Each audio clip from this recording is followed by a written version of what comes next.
Chapter 15:18. A voice floated in the air. Baby, the road to the Yellow Springs is lonely. Mommy will accompany you. Shinjuli was scared out of his wits.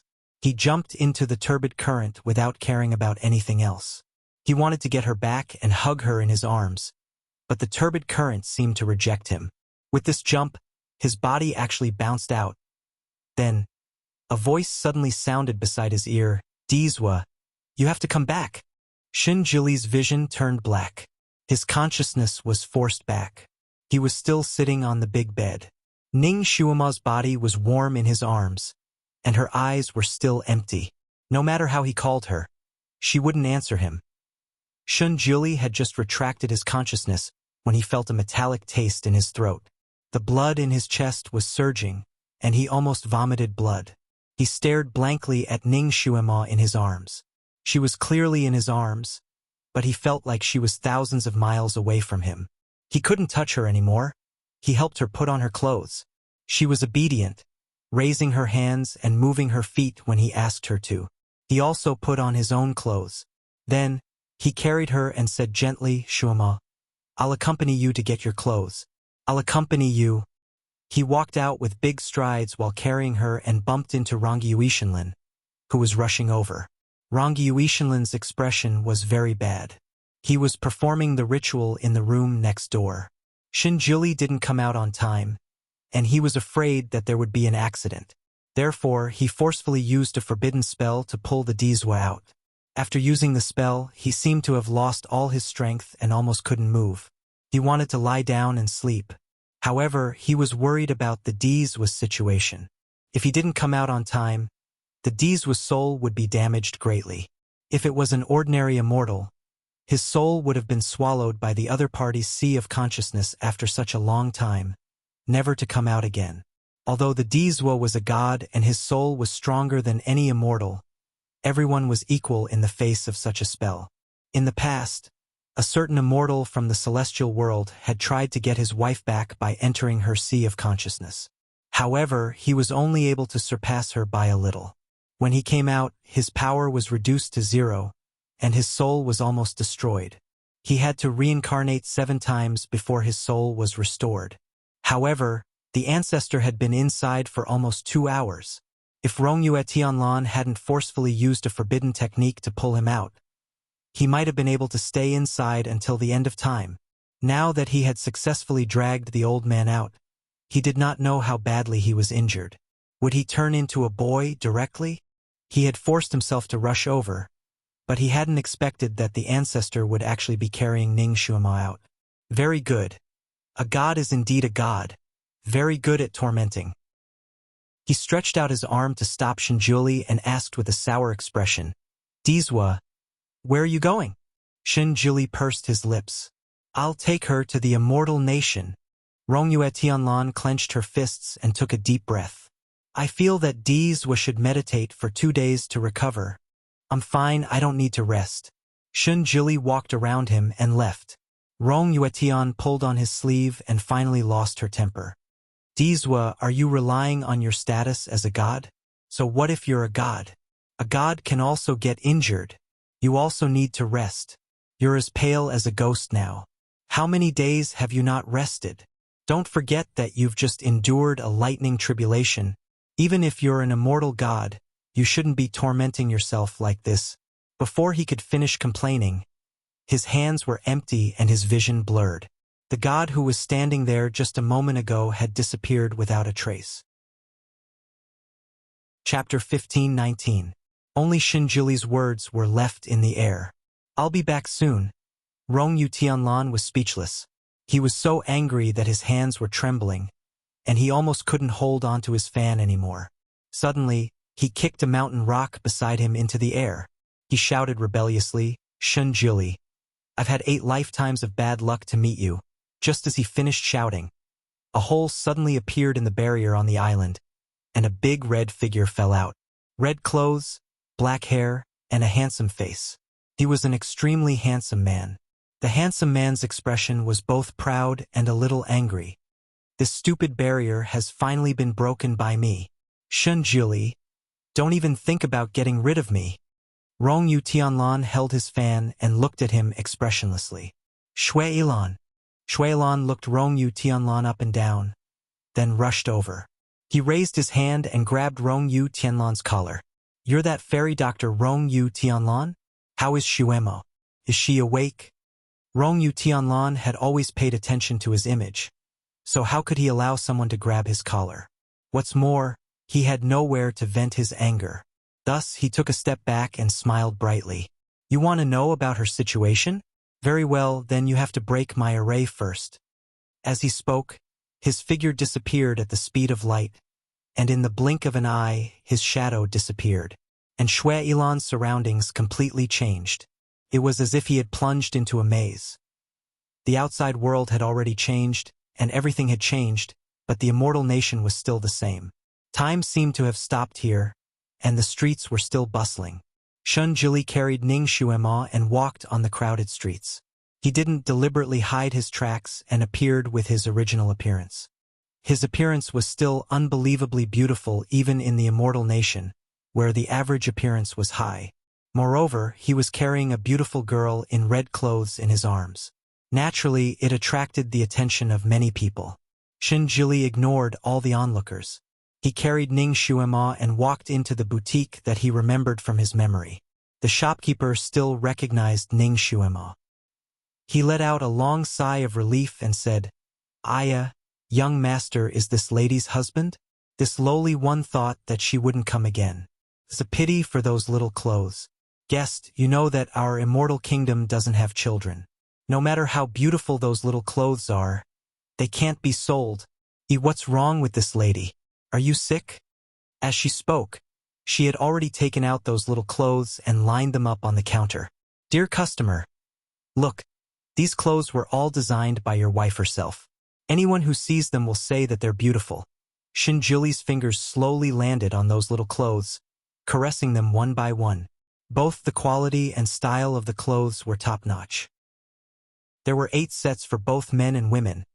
It could be imagined just how much she longed for these clothes when she designed them. Shoma, look, the clothes you wanted for your child are all made. Let's take them back together, all right? Shin Jili hugged Ning Shuema's waist as he warmly discussed with her. Ning Shuema's eyes were still empty, and it was unknown where her divine sense had fallen. Shin Jili's heart twisted. He placed the smallest set in her hands and said, Shuema, when our child is born, let him wear this set first. His mother personally designed it, so it will definitely be very comfortable for him to wear. He then put away all of the little girl's clothes and said, This is what our next baby will wear. I'll keep it for you first. Chapter 15-20. He carefully folded the clothes one by one and put them into his storage space. The shop owner next to them couldn't help but look at Ning Shuema and ask, This little girl was fine when she came here. Is she suffering from soulless syndrome? Aya, it's not easy to recover from this illness. She will recover. Shin Jili interrupted him and added, We will come here to order clothes for our children in the future. Shin Jili didn't ask how much money they still owed. Instead, he threw down a bag of crystals and left with Ning Shuema. He took her to another ready-made women's clothing store. In Ning Shuema's mind, he once saw her buy a set of clothes here. After wearing it, she wanted to show it to him so that he could praise her. In the end, he didn't see it. When he saw her again, she was wearing a dancer's dress to present it to him. Then, she smashed her pipa. He couldn't recall the past. Once he did, he felt as if his heart was being clawed by a steel claw. He took a light breath and walked around the store with her in his arms. Finally, he found clothes of the same style that she had bought before. He bought a set and put it in her hands. Shuema, put it on again and show it to me. He suddenly stopped talking and looked at Ning Shuema's hands. His heart started to beat rapidly. Ever since she became autistic, she had been very obedient and would do whatever she was told to do. However, she could not hold anything tightly in her hands. No matter what was put in her hands, she would be able to take it out with a casual grab, however. She was holding the set of clothes that Shin Jili had put in her hands tightly. Shin Jili tried to pull it out, but he couldn't. Her 2 small hands were holding the clothes tightly. Her gaze fell on the clothes in her hands. Although she was still in a daze, she was no longer staring blankly at a certain place in the void. She had a reaction. Shin Juli's heart almost jumped out of his chest. Shuema, Shuema. He tried to call her. She was still in a daze, but her gaze never left the small clothes. Shin Juli held her tightly in his arms and whispered in her ear, Shuema, I will call you back. I will find our child. Di-zun, you mustn't. This was the first sentence that Rongyue Shinlin said after hearing Shin Juli's plan. However, Shin Juli had already made up his mind. She's having a slight reaction to this now. If I bring the child back, she might recover immediately. If she wants children, you can have more in the future. She could have as many children as she wanted. We don't have to go back to the original one. Rongyue Tianlan was rarely excited. No, this child is her obsession. Everything will only be possible if we find this child. But, no buts. As long as she can come back, even if I suffer a little, it's nothing. Shun Jili looked at Ning Shuema, who was sitting on the bed next to him. Her eyes never left the clothes in her hands. He took a breath and said, Tianlan, take good care of her. I'll be back soon. He turned to leave, but Rongyue Shinlin grabbed him. Dizwa, even if you want to go, you should rest first. You don't look well now, and using that method consumes a lot of your mind power. I'm afraid that even if you have the strength to revive the child, you won't be able to bring it back. Shin Jili pulled back his sleeves. It's okay. I can hold on. Take good care of her. Don't let anything happen to her. He turned and disappeared. Chapter 15:21. Rongyue Shinlin was speechless. He sat down on the chair next to him. Di-zun, can we stop for a few years and stop tormenting each other? Xiao Xian has been with you for a long time, and my heart has been tormented by both of you. My hair has also turned white. He looked at Ning Shuema, who was sitting on the bed like a wooden person. He raised his hand and rubbed his eyebrows. Miss Ning, I hope you can live a good life with Di-zun after you wake up. He has been tormented by you until he doesn't look like a god anymore. Sigh. I really miss Di-zun playing chess with others leisurely. He sighed for a while and looked at Ning Shuema again. She sat there motionless. Her little clothes were wrinkled by her grip, but she had no intention of letting go. It was as if it was the only thing she could rely on to breathe. Rongyue Shinlin felt sorry for the once lively girl who had become so dull. He sighed again and shook his head. Looking at you, you must have suffered a big blow. It's quite pitiful to see you like this. Sigh, I really don't know who's the one whose tribulation. A friend's wife should not be teased. Not to mention the supreme god's woman. Therefore, Rongyue Shinlin still avoided arousing suspicion. Ning Shuema was like a piece of wood. She would take root wherever she was placed. She would not run away or make a fuss. She was more obedient than a sleeping baby. Rongyue Shinlin was naturally not afraid of her causing any trouble. He also did not want to stay in a room with her alone. After thinking for a while, he walked out. After walking out, he was still worried. He covered the room with a few layers of enchantments. After confirming that the pangolin could not find a gap, he turned around and left. Di-zun must have used up a lot of telekinesis to revive the child this time. He was afraid that he would be so weak that he could not even stand when he returned. He had to prepare some pills to restore his telekinesis. He knocked his head with his fan miserably. Rongyue Shinlin, how many pills did you put in when you wanted to get him back on the bed? Ancestor, you're lucky to have a friend like me. You must have cultivated your fortune for 8 lifetimes. Di-zun was not old or dead. He only slept and did not reincarnate. He only lived this life. Did he have 8 lives? Just as Rongyue Tian was grumbling wildly in her heart, a faint red light flashed in the distance, and the air made an explosive sound. The veins on Rongyue Shinlin's forehead throbbed. Damn it, that Shuilan is actually an expert in breaking formations. He was about to break out of the formation. It didn't matter. He would set up a few more traps for him so that he wouldn't come out and bother him again. Rongyue Tianlan moved forward with her fan. Shuilan simply hated that guy and blew to the bone. He only wanted to know about Momo's recent situation, not to kill or burn. That bastard actually trapped him in a bewitching array without saying anything.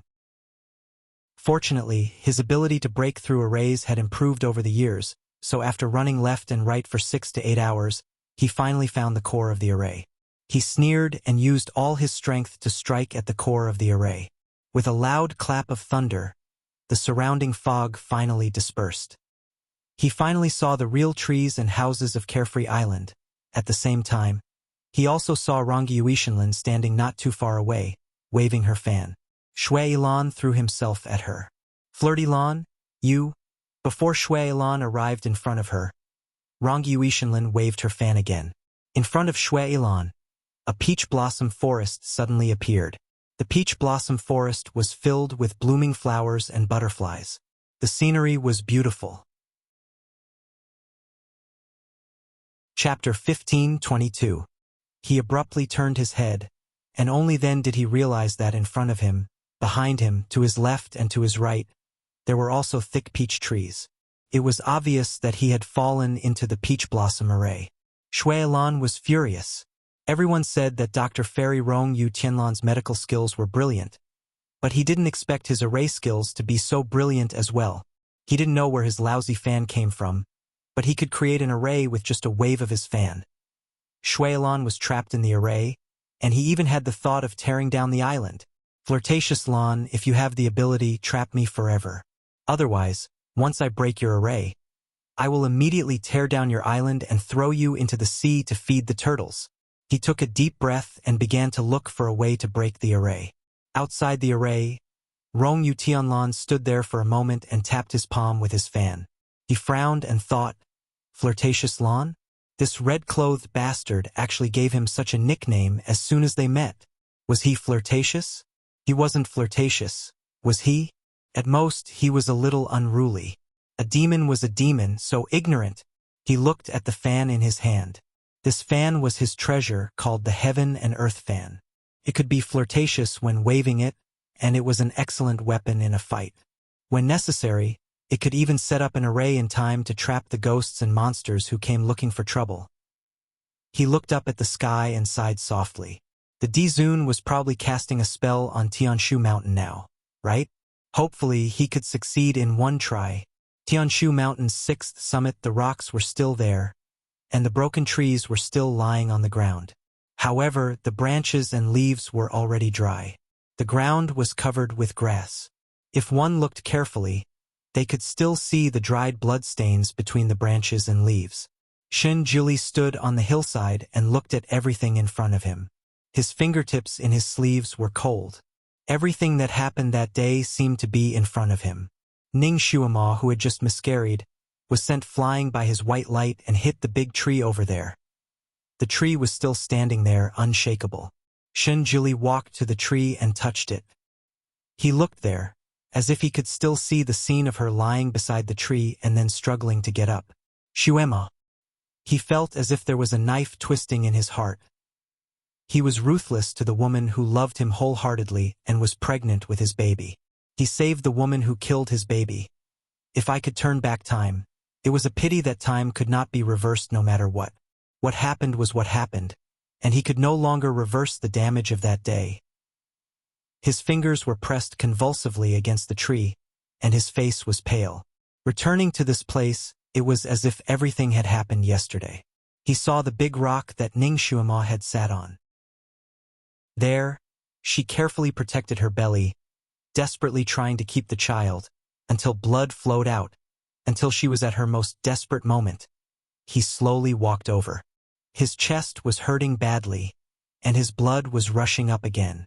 1,000 regrets couldn't buy a second chance. He took a deep breath and steadied his mind. He was here to give birth to a child, not to regret his actions. He had to bring the child back to life so that he could make up for the damage he had done to her. He had never known about that child, and by the time he found out, it was already too late. That child was his and Shuama's first child. He had never doted on it, and it was gone just like that. How could he be willing to accept it? He sat on the big rock.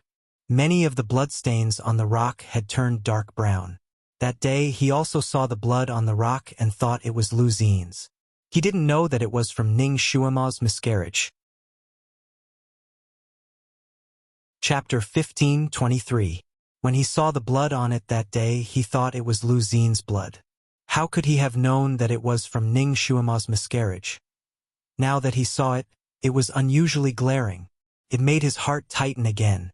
He took a light breath again and threw all the distracting thoughts out of his mind. What he had to do next required him to be calm and focused. He couldn't have any distracting thoughts. Only then could he have a chance of success. After all, the child was only 4 months old. It hadn't really taken shape yet, and its soul was incomplete. It didn't even have the ability to become a baby spirit. If this child had a miscarriage, it wouldn't be difficult to summon its soul. Xinjili could do it easily. However, if he wanted to revive the child, it would be as difficult as ascending to heaven. This was because he had to repair its soul. After the repair was complete, he had to reconstruct its flesh and blood. The flesh and blood of a baby came from the blood of its father and mother. According to myths and legends, Neza once used his bones to return his father and flesh to return his mother. If Xinjili wanted the child to come back intact, he had to make a main bone in his body and let the child attach to it first. Then, he would talk about other things. This kind of technique was the most heaven-defying. It could be said that from ancient times until now, there was almost no one who used this method to revive a fetus before 1 month of age. It was also a real stealing of the good fortune of heaven and earth. It could easily cause the heavens to be jealous and devour the caster. If he didn't do it well, he could even summon the heavenly thunder and destroy the caster's soul. This technique was a big taboo in the immortal cultivation world. There were very few people who committed this taboo. Even if the child of a celestial family was miscarried before 1 month of age, they could have another one after they recovered. There was no need to sacrifice a big one for a small one. This was also the main reason why Rong Yuetian strongly opposed the idea of the Dizun when she heard about it. Xinjili was a god. There were very few things in this world that could baffle him. There were also very few people or things that he really cared about. In his eyes, there was only whether he wanted to do it or not whether he could do it or not. He closed his eyes slightly, and his fingers continuously formed seals. Countless white lights flowed and danced on his fingertips. Following the movement of his fingers, the dried blood stains under his body actually began to turn bright red again. It slowly began to flow, like a bright red little snake climbing up the hem of his white robe, slowly climbing up the back of his hand, and spreading towards his fingertips. The blood-red snake grew thicker and thicker. It climbed onto his fingertips and began to coil around them. Ka! With a soft sound, a small white bone emerged from Xinjili's palm. The bone was very thin, even thinner than a baby's finger. It was extremely white and bright, flashing with a faint light. This was not an ordinary bone, but rather a bone that Xinjili had condensed using his divine blood essence. When it broke out of his body, his face was even paler, and there was almost no trace of blood. Refining this was obviously extremely painful. Although Xinjili didn't show anything on his face, his white robe was drenched in sweat at a speed visible to the naked eye. However, he only pursed his lips and continued to form seals with his fingers. When the blood saw the small bone, it instantly swam over and circled around the small bone. Layers of red light slowly appeared on the white bone. Under the red light, the flesh on the small bone gradually grew, like a fetus growing rapidly in the womb. Gradually, it grew 4 limbs, a head, and became a small ball of flesh. After 2 hours, the technique to reconstruct the flesh was finally completed. He also finally stopped cultivating. His whole body looked like he had just been fished out of the water. Even his hair was drenched. Chapter 15:24. He obviously wasn't used to his own sloppy appearance. He lifted his hand, wanting to use a cleansing technique on himself, but he had exhausted all his strength. Even lifting his little finger was difficult. He could only give up for now. He looked down at the small ball of meat in his palm. The ball of meat was curled up in his palm. Because it didn't have a soul yet, it was motionless. This ball of meat should be exactly the same as the one that Ning Xuema gave birth to. Although he couldn't see the facial features, Xinjili still thought it was beautiful. In the future, This child's facial features would be like his, and its mouth and nose would be like its mother's. Shinjili could even imagine what this little ball of meat would look like after it was born. After completing this step, he would have completed half of the resurrection mission. He used his spiritual force to protect the ball of meat. Then he ate several pills and closed his eyes to rest for a moment. In the end, he was a god. His restorative abilities were amazing. A moment later, his white robes were dry and his long hair fluttered in the wind once more. He stood up and looked towards the direction of Carefree Island. He gently sighed, "Shuama, our child will return soon. You should also return." After he protected the ball of meat, he began to cast another spell. This time, it was a soul-summoning technique. Carefree Island Drongyuishinlin had just finished refining a furnace of pills when he seemed to sense something and suddenly stood up. He hurriedly walked out. Petals fluttered in the air. A crimson figure finally broke through the peach blossom array and rushed out, covered in peach blossoms. Shue Ilan's entire body was suffused with a thick killing intent. His handsome face was like an azura's.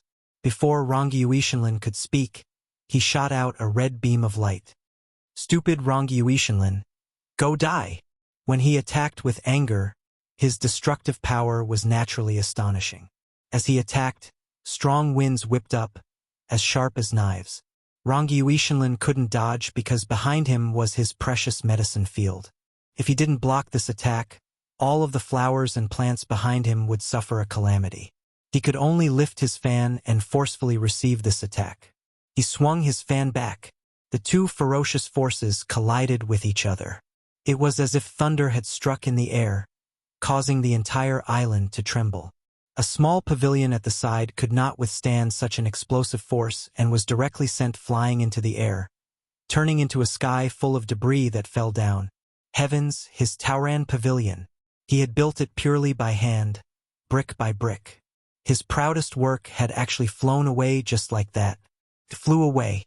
Rongyuishinlin was also angry. "Shue Ilan, are you looking for death?" The fan opened up, and a gust of wind gathered around it. It was about to fan Shue Ilan. He wanted to fan him out of the island.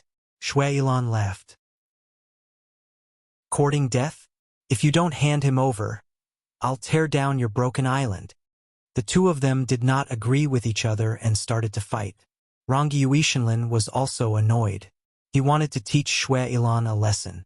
Otherwise, this red-clothed evildoer would think that he, the island master, was easy to bully. He was afraid of destroying his flowers and plants, pavilions, terraces, and buildings. He simply activated the array formation in the middle of the fight and lured Shue Ilan into the array formation again. The two of them started to fight in the array formation. For a moment, the sky was dark and the earth was dark. The sun and moon did not shine. Blood, there was blood everywhere. There was blood under his feet, on his body, and on the stone road in the distance. Even the sky was bright red with blood. Ning Shuama's body was trembling. She couldn't help but tremble. She was repeating a dream. In the dream, she first happily sensed the existence of her child. Chapter 15:25. In the dream, she first happily sensed the existence of her child. Then, she desperately tried to travel back in the dark sky. Then, she came to Bulow City to buy clothes for her child, until she was harmed by Luzine and had a miscarriage. Finally, it ended when she was slapped away. This dream repeated itself. Each time, it was more realistic than the last. Each time, it was more heart-wrenching than the last. It caused her mood to fall from the climax of joy to the abyss of despair. It also caused her to feel more and more hopeless. She only wanted to find a place to hide herself. She wanted to hide and ignore this world. She didn't want to feel this pain anymore. She had suffered a lot in her life. She was even thrown into a copper cauldron to be boiled. She thought that the pain was already the limit of pain. However, she didn't expect that the pain was nothing compared to the pain she was experiencing now. As the dream repeated itself over and over again, her stomach felt like it was being scraped by a knife. It was a pain of despair. It was so painful that she broke out in layers of cold sweat. She wished she could die immediately. She wanted to end her own life. However, she couldn't find her hand in the dream. If it wasn't for the heart-wrenching pain, she wouldn't have been able to feel her own body. She subconsciously wanted to escape, so she started to run. She ran without caring about her life. Running like this, she no longer had the same recurring dream. However, the pain in her body didn't decrease at all. A bloody road opened up in front of her. She ran on this endless bloody road. She wanted to escape from something, but she also seemed to want to pursue something. As she ran like this, she became dizzy from all the running. In the end, her mind was blank. She couldn't think at all. She didn't know why she was running. She also didn't know where she was going. This kind of running was subconscious. It was as if running like this would no longer hurt her body. Wah! The faint cry of a child came from the front. That cry was heart-wrenching, caused her heart to clench. Her entire body froze. Then, she seemed to have remembered something. She trembled and subconsciously touched her lower abdomen. That place was deflated. Other than the overwhelming pain, she couldn't feel anything else. Baby! Her baby! Her heart seemed to be torn apart at that moment. She started to stagger and ran towards the crying sound with all her might. The crying sound seemed to be near yet far. However, it kept echoing in her ears. The intense pain and constant running made her extremely tired, but the child's cries made her unable to stop running. After running for an unknown amount of time, the crying suddenly stopped. The surroundings fell into silence, and not a single sound could be heard. Baby! She looked around in panic, but she could no longer hear the crying. However, a blood-red ball of flesh appeared in front of her, hovering not far in front of her. Ning Xuema slowly walked over. She finally saw her child. Just like when she used her inner vision, it had arms, legs, a head, and a tail. It was curled up in a bag of blood. It seemed to be in great pain. It was trembling non-stop, and faint cries could be heard from it. She seemed to hear the child crying, "Mommy, it hurts. Mommy, it hurts. Boo-hoo. Mommy, it hurts. Mommy, just kill me. I don't want to be in so much pain," over and over again. She cried out in pain over and over again. At first, the voice was very soft, but then it became louder and louder. His voice pierced Ning Xuema's heart like a knife, causing her to curl up subconsciously. Chapter 15:26. She reached out her trembling hand. Baby, bear with it. Mommy will save you. Wah! No, it hurts. It hurts. The child struggled violently in the blood. Just like what she saw with her inner vision before the miscarriage. It kept twitching her child. The child that she was not fated to have. The child that she could not keep even after using all her means. Perhaps this was her fate. What you wanted could never be kept. Love was like this, and so was children. Ning Xuema's eyes widened as she looked at the child who was crying and screaming there, and then inevitably melting bit by bit. Her heart was being dismembered inch by inch. She just looked at it like this, staring blankly, and her body kept trembling. Why? If she had done something wrong and loved the wrong person, then God would punish her. Why did he treat her child like this? What was wrong with the child? Just because it was considerate?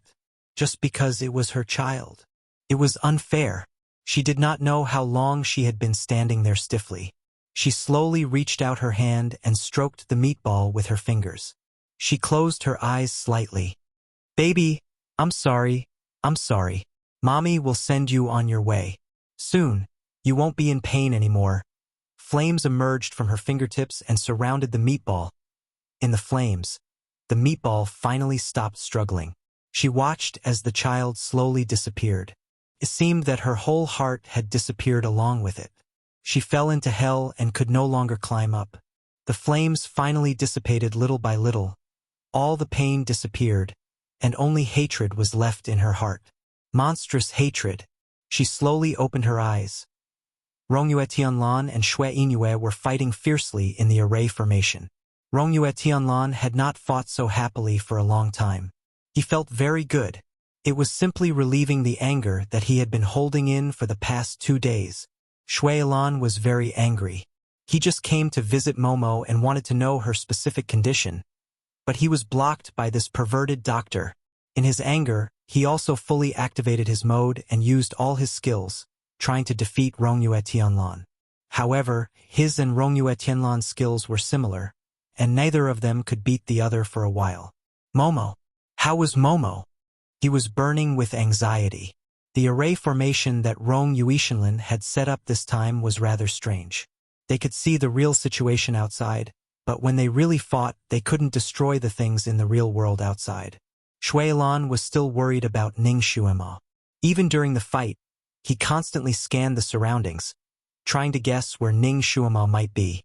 This time, after he repelled Rongyue Tianlan's attack once again, he occasionally looked up and suddenly saw wisps of green smoke coming out from a building behind Rongyue Tianlan, as if there was a fire. Who was it that was so nice to burn down this broken island? No, I can't let this flirtatious Lan see this. It would be best if they were burned clean. Shui Ilan subconsciously wanted to set up a barrier behind Rongyue Tianlan to prevent Rongyue Tianlan from inadvertently looking there. Suddenly, he seemed to have thought of something. No, Ning Shuima was still on this island. He didn't know if there was anyone around to take care of her. If there was no one around to take care of her, it didn't matter if this broken island was burned down. But if Ning Shuima was burned down, it would be worth it. It's on fire. He couldn't help but shout. Rongyue Tianlan initially thought that he was deliberately mystifying and subconsciously replied, "How can it be on fire? My island." Her gaze couldn't help but follow Shui Ilan's gaze, and her face suddenly changed. Chapter 15:27. The building that seemed to be on fire was the place where Ning Shuima was now. At this moment, he no longer cared about fighting with Shui Ilan. His figure flashed and rushed towards that direction like a meteor. Shui Ilan saw his face change and knew that it was not good. His heart sank and he also rushed there. Rongyue Tianlan's speed was not slow. In the blink of an eye, they rushed to the front of the pavilion. The fire came out from the window. The red tongue of fire almost made Rongyue Tianlan's heart sink to the bottom. God! Ning Shuima was still in the house. She looked so dull that she would not escape at all. If something bad happened to her, Dizun would definitely kill him. Rongyue Tianlan did not care about anything else. He kicked the door open and rushed in. Ning Shuima, nothing must happen to you. The moment he rushed into the room, he was stunned for a moment, something he rarely did. The house was indeed on fire, but it did not burn the furniture in the house. There were many things in the brazier in the middle of the house that were still smoking and burning, but there was no sign of Ning Shuima in the house. What happened? Rongyue Tianlan subconsciously checked the things in the brazier. His heart suddenly shrank. Those things that were burned were children's rattles, small toys, special-looking books, and some special-looking papers. Even the little clothes that Ning Shuima had been holding in her hands were among them. Everything was burned in a mess. If one did not look carefully, they would not be able to distinguish them. Shui Ilan also rushed in. How is Momo? If anything happens to her, I will not let you off. Hey, where is Momo? He looked at the things in the brazier again and was a little suspicious. What happened? Momo is not in the house? Then why are you running like a funeral? What is in the brazier? Why are all the things burned are children's toys? Speaking of this, he suddenly realized something. Could it be that Momo burned it herself? She woke up. Rongyue Tianlan said in a low voice, I'm afraid so. Great. Where is she now? Shui Ilan's eyes lit up. He quickly looked around the room, but he didn't see even a corner of Ning Shuima's clothes. A bad feeling arose in Rongyue Tianlan's heart. His immortal skills were extremely high, and he was used to seeing through people's invisibility. If Ning Shuima was in this room, he could find her at a glance. What would she do if she woke up in such a situation and burned everything about the child? He didn't have time to think too much and dashed out. Split up and search. We must find her. At this time, Shui Ilan naturally couldn't pursue the matter any further and also followed them out. Rongyue Tianlan could have opened his heaven's eye to search, but he had used up too much power recently and had just fought with Shui Ilan. His remaining telekinesis was not enough to open his heaven's eye in a short period of time. He could only mobilize all the disciples on the island to search. He didn't dare to use the voice-transmitting charm to inform Shinjili. First, he knew that Shinjili was using a forbidden technique to revive the child and couldn't be disturbed. Second, he still had a tiny sliver of hope in his heart. After all, there was an enchantment above the island and it was sealed off. Ning Shuima shouldn't be able to run out of the island. She might be hiding in some corner, sad. As long as he could find her, everything would be fine. For a time, Carefree Island was in chaos. Everyone was digging 3 feet into the ground to search for a single person. No. They had searched every inch of the island, but there was no trace of Ning Shuima. Chapter 15:28. Rongyue Tianlan was about to go crazy. Ning Shuima had just recovered from her injuries. Where could she hide? Shui Lan was also anxious. Did she leave the island? Rongyue Tianlan, doesn't your broken island have a wizardry barrier? If she left the island, you should be able to sense it, right? Rongyue Tianlan was not in a good mood. If she broke the wizardry barrier, I will naturally feel it. So, she can't leave the island. She must still be on this island. Since she's on your island, why can't I find her? She can't turn into a mouse and crawl out, right? Is there a loophole in your wizardry barrier? How can there be a loophole in my wizardry barrier? No, there really is a loophole. Rongyue Tianlan suddenly thought of something, and her face changed again. Her figure flashed, and she went to a place near the sea. She looked up and there was a 2-foot square hole on it. That was left behind when Shui Elan broke in. Rongyue Tianlan was busy fighting with Shui Elan at that time, so she forgot to fix it. She only remembered it now. She had most likely escaped from here. The world was so big. Where could she go? Shinjili stood in the same place, looking at his empty fingertips. Nothing. There was no soul of the child. He couldn't sense a trace of the child's soul. He didn't know how many souls he had summoned in his life, but this was the first time he encountered such a situation. Infant spirits had always been weak, especially those who were only 4 months old. They were even weaker. Generally, after death, their souls would be blown away by the wind, and there was almost no chance for reincarnation. However, with Shinjuli's ability, even if the infant spirit was blown into tens of thousands of pieces by the wind, he could use a special method to summon it back, not a single piece. This situation wouldn't have happened. Moreover, the child was the son of God. Its soul should be stronger than any other child, and it wouldn't be blown away so easily by the wind. Shinjili used his own blood as a primer. If it was still there, it was impossible for it not to come back. Could it be that not only did Lu Xin kill the child, but she also destroyed the child's soul? But no matter how scattered they were, it was impossible for him to not be able to find a single piece. There were only 2 possibilities for this to happen. First, the child was not dead at all. It was still alive. Secondly, when its soul was drifting, it encountered some spirit beasts that fed on souls and was swallowed by them. Shinjili's hands and feet were cold. He could barely stand still. In Lu Xin's memory, he clearly saw that Ning Shuima had indeed suffered a miscarriage, so it was impossible that she was still alive. Then, there was only the second possibility left. That child's soul had already been devoured. That kind of spirit beast feeds on souls. Even if he found the spirit beast, he wouldn't be able to find the child's soul. He had spent half of his divine power to resurrect this child. He was clearly just 1 step away, but he did not expect that the final result would be a failure on the verge of success. This was the only way for Ning Shuima to recover. It was the only way for him to get her back. But now he had failed. It turned out that he, Shinjili, also had times when he failed, and there were times when he was powerless. Could it be that even God did not think highly of their fate and wanted to completely separate them? Was this the fate of him and her? Was this the fate that he had never been able to predict? No, he did not believe in fate. He steeled his heart and did not hesitate to use his divine power to summon the soul several times, but it was still to no avail.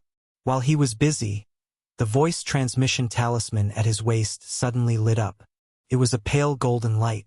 It was sent by Rong Yuetian. Chapter 1529. His heart sank. He had once told Rong Yuetian not to disturb him unless there was an emergency. But now he picked up the call. What is it? Emperor's throne. Miss Ning should have woken up. But she's gone. Rong Yuetian's voice was filled with panic. Rong Yuetian was quite amazing. In just a few short sentences, the first was a pleasant surprise. But the second was a bomb. Although Shinjuli was normally calm and collected, he couldn't help but grit his teeth. What do you mean she's gone? The sovereign's voice was so cold that even through the sound-transmitting talisman, Rong Yuetian seemed to freeze. She didn't dare to be long-winded. She quickly explained the situation at Carefree Island to Shinjili. Shinjili clenched his fists in his sleeves. He didn't waste any more words with Rong Yuetian. He directly hung up the sound-transmitting talisman and closed his eyes to sense where Ning Shuama was. A moment later, his body stiffened and he opened his eyes. She was at the Sun-Moon sect. Ning Shuama hadn't done many immoral things in her life. As a former Secret Service agent, although she could be ruthless and merciless to her enemies and even use extremely cruel methods to torture them, she still had a bottom line. She paid particular attention to repaying kindness and enmity. If she owed a debt of gratitude, she would remember it in her heart and repay it when the time was right. For her friends, she would risk her life and not hesitate to travel thousands of miles. If she had a grudge against someone, if they didn't do it on purpose or if their actions offended her, she would laugh it off or simply strike back. If you punch me, I'll kick you back. She paid particular attention to being happy and comfortable. After fighting with such a person, they might even become friends. As for those who deliberately schemed against her, then sorry. Her life motto was, if you hurt me, I'll pay you back 10 times. If you stab me, I'll cut you into pieces. Before Luzine had done those things to hurt her, she didn't have any ill feelings towards her. After all, in this relationship, it was Shinjuli who had a change of heart and fell in love with someone else. It was related to this man and had nothing to do with Luzine. Shinjuli and Luzine were engaged. Although Ning Shuama had lost her wits and suffered a huge blow, she had never had the urge to take revenge on Luzine. At most, he felt a little cold when he heard her call him Brother D at the engagement banquet. There was nothing else. She had her pride. Since her boyfriend had cheated on her and fallen in love with someone else under such circumstances, there was no need for her to make a scene at his engagement banquet and ruin his marriage just because she had a child. She just wanted to leave this place. She just wanted to bring her baby to another continent and live a peaceful life. She wanted to live a wonderful life that belonged only to her. However, what she didn't expect was that she would be secretly hunted down by the other party when she let go so easily. If Luzine had only plotted against her life, she wouldn't have hated her so much. However, this bitch had used a vicious scheme to plot against the baby she cared about the most. When she threatened Luzine to take out the antidote, she wasn't bluffing. She was telling the truth. That was the only chance she had given Luzine, but Luzine had been obsessed with her baby. Therefore, the moment she had a miscarriage, she plotted against Luzine. She wanted Luzine to pay a heavy price for this. She wanted Luzine to pay for her baby's life. No one could protect it. The moment Shinjuli arrived, he indiscriminately gave her a slap and sent her flying into a tree. He didn't know that she had just used a forbidden technique to defeat Luzine. He didn't know that she had just had a miscarriage and was still bleeding non-stop. Chapter 1530. Just because he saw his fiancée being mistreated, he had ruthlessly attacked her without the slightest bit of mercy. In that moment, in her grief, anger, and despair, she finally gave up. She wasn't someone who would easily despair. No matter what desperate situation she was in, she would always try to find a way to survive. But in that moment, she had fallen into an unprecedented despair. She never thought that after risking her life to return to this world, she would encounter such a result. Her lover had betrayed her, Her child had been lost, and she could no longer return to her own world. There was nothing that could support her to continue living in this world. She had sought death with all her heart, so even though she knew she was bleeding profusely, she didn't do anything. Since she couldn't take revenge, she would accompany her child. What she didn't think was that there would be a day when she would come back to life. When she woke up on Carefree Island and saw her surroundings, she only wanted to laugh out loud. So she hadn't died. It seemed that Shinjuli had found his conscience and didn't want her to die too quickly. He had saved her and even sent her to Carefree Island to be treated by his friends. She didn't want to think about what Shinjuli's goal was. Whether it was to atone for Luzine's sins, or whether it was because he still cared about her, she didn't want to think about it. A life for a life, a debt must be paid. Since Luzine had killed her baby, she would pay with her life. She would pay with her life for her baby. If a god blocked her way, she would kill a god. If a Buddha blocked her way, she would kill a Buddha. If she had died then, that would have been fine. She would have let that Luzine off. But now, she had come back to life. Since the heavens had allowed her to come back to life, she naturally had to take revenge for her baby. Thus, the moment she awoke, she had already decided what she would do in the future. She burned everything related to her baby in a brazier and severed all ties she had to this world. She knew that Luzine was Shinjuli's fiancé now. He would definitely protect her well. Just like how he had protected her before he lost his memories, he might also be inseparable. If she went to assassinate Luzine, there was a high chance she wouldn't succeed. If she angered him, he might even slam her into a wall or kill her. But she no longer cared. Her current life was something she had picked up from the ground. She would use her life to take Luzine's life. Luzine killed. Thus, after she finished burning those things, she immediately left Carefree Island and headed towards the Sun Moon sect. She had to end this quickly so that she could be free as soon as possible. When a person finally makes up her mind to do something, she will not think about anything else. She traveled as fast as lightning and arrived at Buddha Lotus Mountain very quickly. She paused in the air for a moment and lowered her eyes to look at the immortal mountain that she once missed so much. The corners of her lips curled up slightly. Without any hesitation, he pounced forward. She knew that there was a heaven's path that led directly to the heavenly sound peak. She knew that Luzine should be staying in the main hall where Shinjuli was staying. Not bad. Maybe it was because Shinjuli was too careless, or maybe it was because of other reasons, but that road was not closed. She successfully arrived above the heavenly sound peak.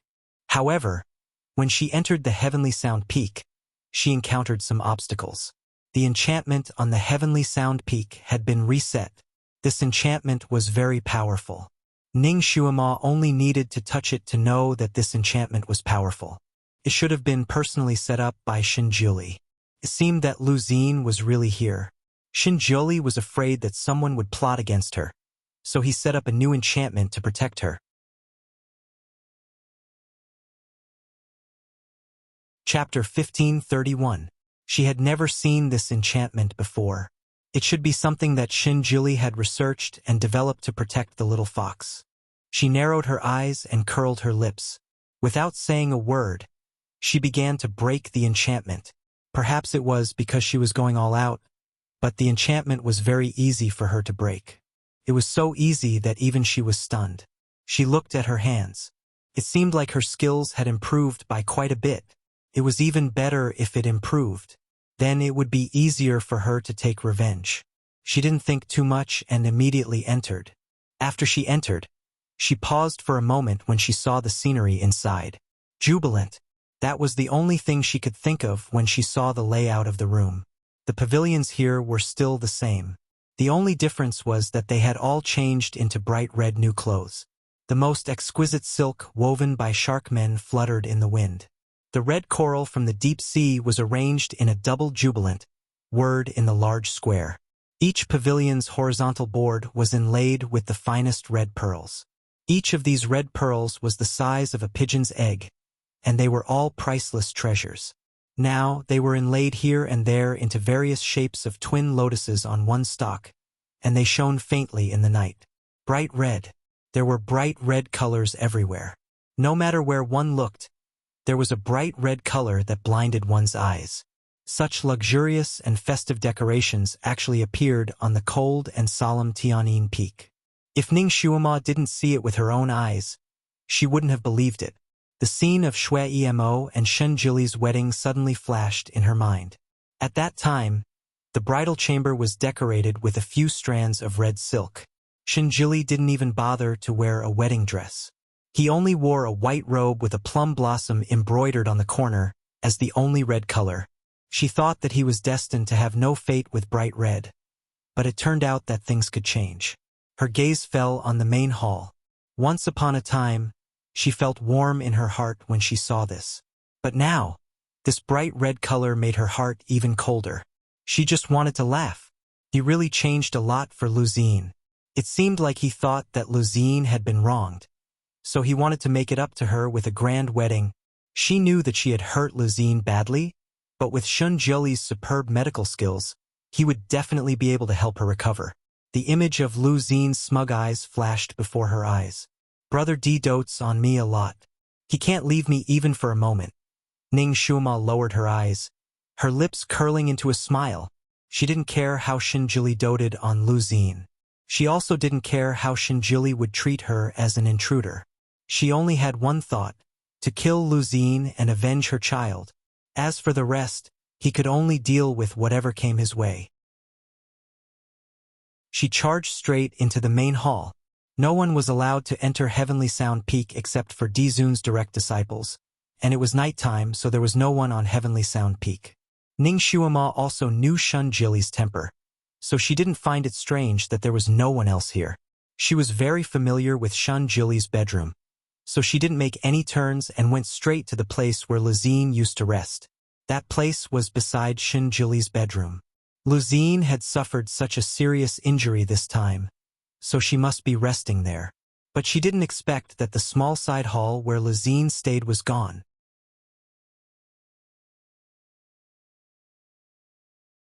Chapter 1532. She couldn't even find a shadow of it. That's weird. Could it be that Shen Jili had used some kind of enchantment to hide it? Ning Shuima circled the area 3 times, but she couldn't find any trace of that small side chamber. She couldn't find any enchantment either. She stood there in a daze, and her gaze landed on Shen Jili's bedroom. Could it be that he arranged for Luzine to be treated in his bedroom for safety reasons? Anyway, they were going to get married soon, right? With Shen Jili's character, it wasn't that he wouldn't do such a thing. At this point, Ning Shuima was too lazy to think. Her mind was filled with the word revenge, and she refused to think about anything else. Since she thought of this, she naturally didn't hesitate to barge into Shen Jili's bedroom. The last time she barged in, Shen Jili had set up a very powerful enchantment outside his bedroom, and she couldn't barge in at all. This time, however, it was exceptionally smooth. The enchantment he set up outside his bedroom was actually broken by her easily. However, after entering, she was greatly disappointed. The bedroom was cold and empty, and there was no one inside. Of course, there was no Luzine. Ning Shuima hadn't been to his bedroom for a long time. Although she only took a glance this time, she knew that the layout inside had changed completely. The once moon-white bed curtains had been replaced with a light blue one, and there was a vivid drawing of a snow-white little fox. That little fox was squatting in a bamboo forest, and a few tails were swaying behind it. Ning Shuima's eyes narrowed slightly, and she took a step back. She remembered that Luzine was a white fox, and it seemed like it was drawn on the curtains. Since Luzine wasn't here, she couldn't be bothered to stay here for another second. She turned around and left. She searched the Heavenly Sound Peak like a whirlwind, but she still couldn't find Luzine. Where would Shen Jili hide her? The Sun-Moon sect was so big. Where was she going to find her? She stood there, and only felt that her head was buzzing, and she was at a loss. She pondered for a moment before descending the Tianyin Peak. She saw a few disciples of the Sun-Moon sect walking towards her. Ning Shuima recognized 2 of them. They had entered the Sun-Moon sect at the same time as her. Each of them had a festive item in their hands.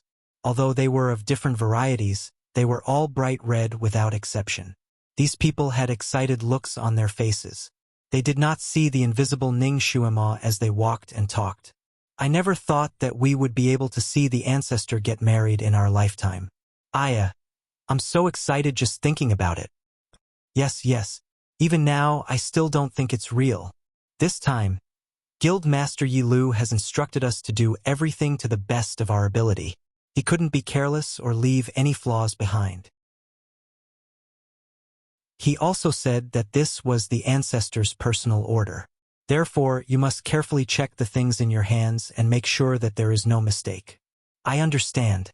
This time, I will choose the red pearls one by one. I heard that Guild Master Yelu went to buy Luosi again. He said he was going to find the biggest Shin pearl to embed on the big red she character. How generous. It's really generous. Looks like the ancestor is serious this time. I just don't know who the bride is? Do you still need to ask? Of course, it's Miss Lu Xin. That's true. But I heard that Miss Lu was seriously injured. I haven't seen her come out these few days. And I heard about this too. The ancestor didn't appear either. He probably went to treat her injuries? This grand wedding should be to compensate her.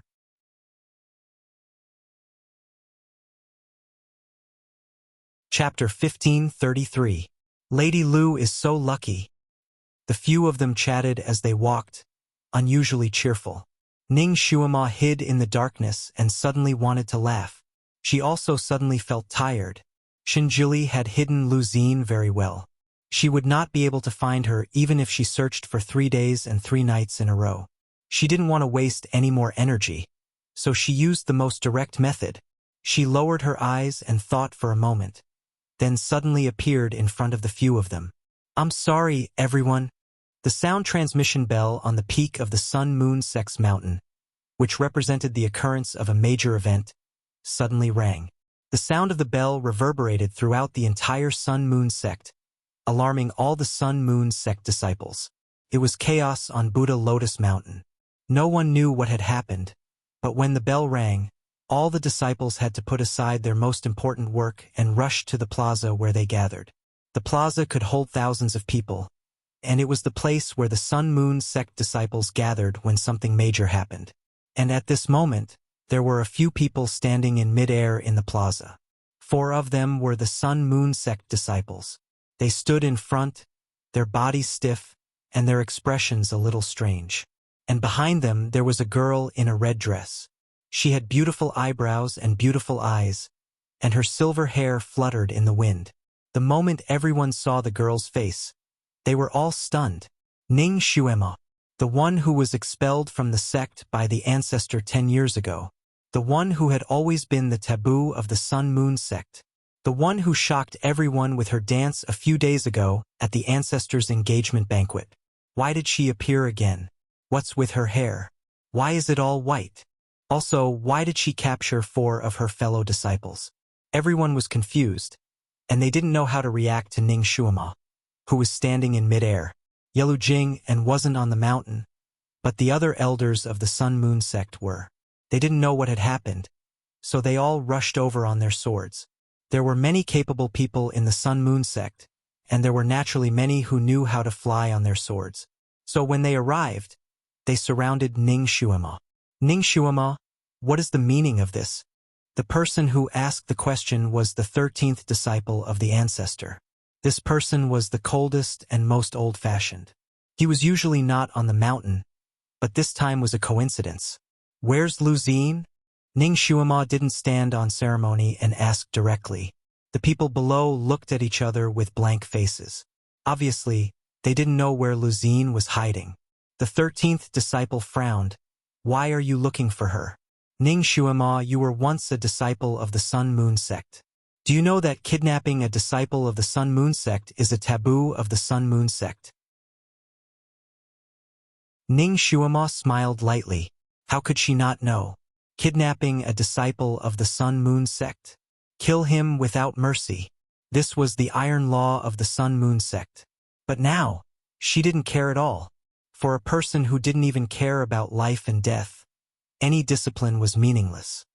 Tell me where Lu Xin is hiding, and I'll let them go. Ning Shuima stated her condition. Dream on. How can a disciple of the Sun-Moon sect be threatened?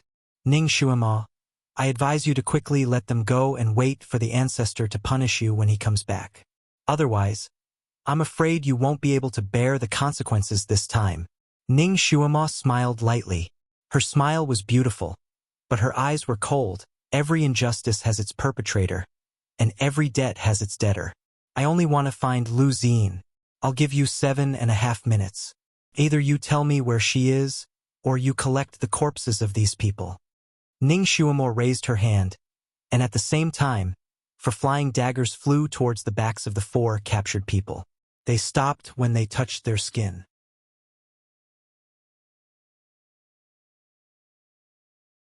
Chapter 1534.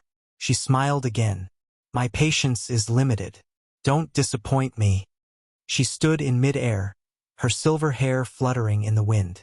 Her eyes were slightly red, and her smile was beautiful and enchanting. The disciples of the Sun-Moon sect were speechless. Ning Shuama understood the disciples of the Sun-Moon sect. She knew that they were all stubborn. If she interrogated them like this, there was a high chance that they wouldn't tell her. She didn't expect them to tell her where Lu Xin was. She was only doing this to force Xin out. Then she would put an end to it completely. She believed that most of the disciples of the Sun-Moon sect didn't know where Lu Xin was, but there should be some who could contact Xin. He should be with Lu Xin. If she forced him out, she might be able to force out Lu Xin's whereabouts. She was very tired, very tired. It was as if there was a flood in her body, constantly attacking her nerves. Her mind would go blank from time to time, and she would be in a daze. Her actions couldn't be judged by common sense. If it was in the past, with her intelligence, she definitely wouldn't use such a stupid method. She would hide in the inner circle of the Sun-Moon sect and slowly ask around. Once she found out, she would take action. But now, she didn't have much time left. She raised her head and looked at the sky. There were white clouds piling up like mountains in the sky. Every white cloud had a faint golden rim. At first glance, it looked like rays of light from the sun behind the white clouds. But now it was night time. Where would the sun come from? Tonight was the first night of the new year, and there was no moon. There seemed to be thunder rolling in the sky. The sound was very soft, and almost couldn't be heard, so no one paid attention to it. Everyone's attention was focused on Ning Shuama. They were afraid that if she raised her hand, someone would die an unnatural death. Now, Ning Shuama's martial arts were terrifyingly profound. She could completely subdue someone with a raise of her hand. The elders and protectors of the Sun-Moon sect were all experts in martial arts. When Ning Shuama made her move, they knew that her martial arts were unfathomable. There was probably no one present who could be her opponent. Shuama, don't do anything stupid. Release our fellow disciples first. Helian Shao finally arrived. In the eyes of the Sun-Moon sect, Ning Shuama's actions were practically disgraceful. Once she slipped up and was captured, it would be difficult for her to escape the death penalty. Helian Shao was originally cultivating in seclusion at the back of the mountain, but after he heard about it, he couldn't care about anything else and hurried over. He wanted to persuade Ning Shuama to rein in the horse at the edge of the cliff, lest she did something irreversible. However, when he saw Ning Shuama's appearance clearly, he was stunned. Her hair. Why did her hair turn white? He stared blankly for a moment before calling out. Ning Shuama lowered her eyes and glanced at him, but ignored him completely. She seemed to be calculating something with her fingers. After a moment, she smiled softly and said, "No one said anything?" Her voice was cold and eerie, causing the 4 Sun-Moon sect disciples who had been captured to instantly shiver. Originally, they thought that Ning Shuama might not really hurt them because they were from the same sect. However, they didn't dare to think so now. They could already clearly feel the ice-cold chill when the tip of the knife touched their flesh. The expressions of the people below all changed. The flying knife that Ning Shuama had released just now had a lustrous green tip, as if it was smeared with poison. They were very clear that Ning Shuama's poison skills were superb. Ning Shuama, if you really hurt a few of your fellow disciples, then there's no turning back. Let them go first. 13th senior brother's face was as gloomy as water. Mini theater. Little Apple, you seem to be very depressed? Of course. I haven't appeared for a long time, and the girls outside are already missing me. You're too boorish, too careless. Master is PK goddess voting, and he's afraid that your goddess will turn into a tomboy. Nonsense, when have I, Kiran, been boorish? I've always been very gentle. Okay? Speaking of which, what's up with the goddess voting? You don't admit that you're careless. You don't even know such a big thing. Go and look at the pinned post in the comments section. There's a reward for voting. Reward? Kiran immediately widened his eyes. What reward? Master said that the goddess PK will start at 3 p.m. today. There's a guarantee of at least 8 chapters, more than 1,000 votes, and an additional chapter. So on and so forth. Wow, that's so good. Also, there's a reward for canvassing for votes. What reward? What reward? Tell me quickly.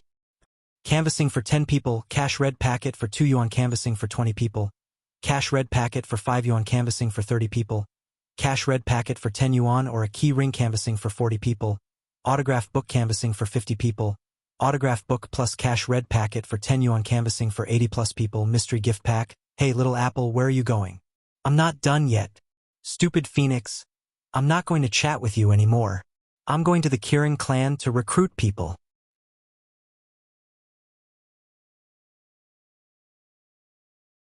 Chapter 1535. Ning Shuima sighed softly. Looks like you've all turned a deaf ear to my words. With a flick of her finger, a dagger pierced into the back of one of them. That person's eyes widened, and his body swayed as he fell from mid-air.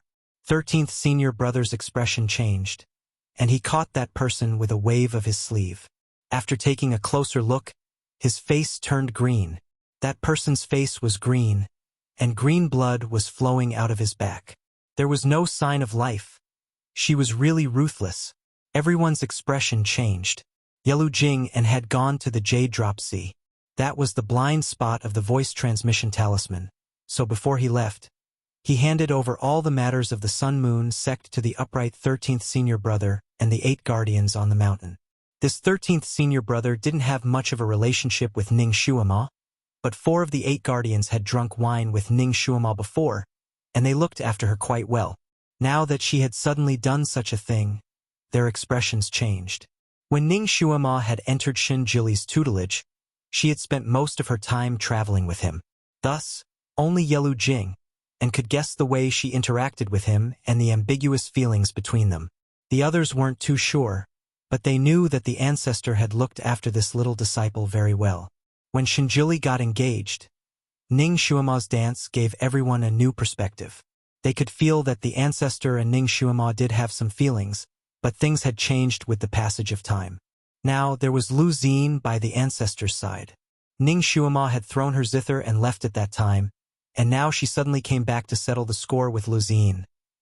This, no matter how they looked at it, it seemed like she was obsessed with love and couldn't let go, and was looking for trouble with her love rival. No one understood the whole process, so they could only make inferences based on the clues they knew. Most of the people here had thought that Ning Shuima was a girl who dared to love and hate, and could let go of things easily. Now that they saw her like this, they were all shocked. The rules of the Sun Moon sect were strict, and no one was allowed to violate them. Back then, Yelu Jing and had made a small mistake, and had been punished according to the rules.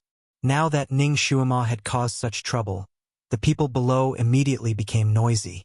13th senior brother's face was ashen.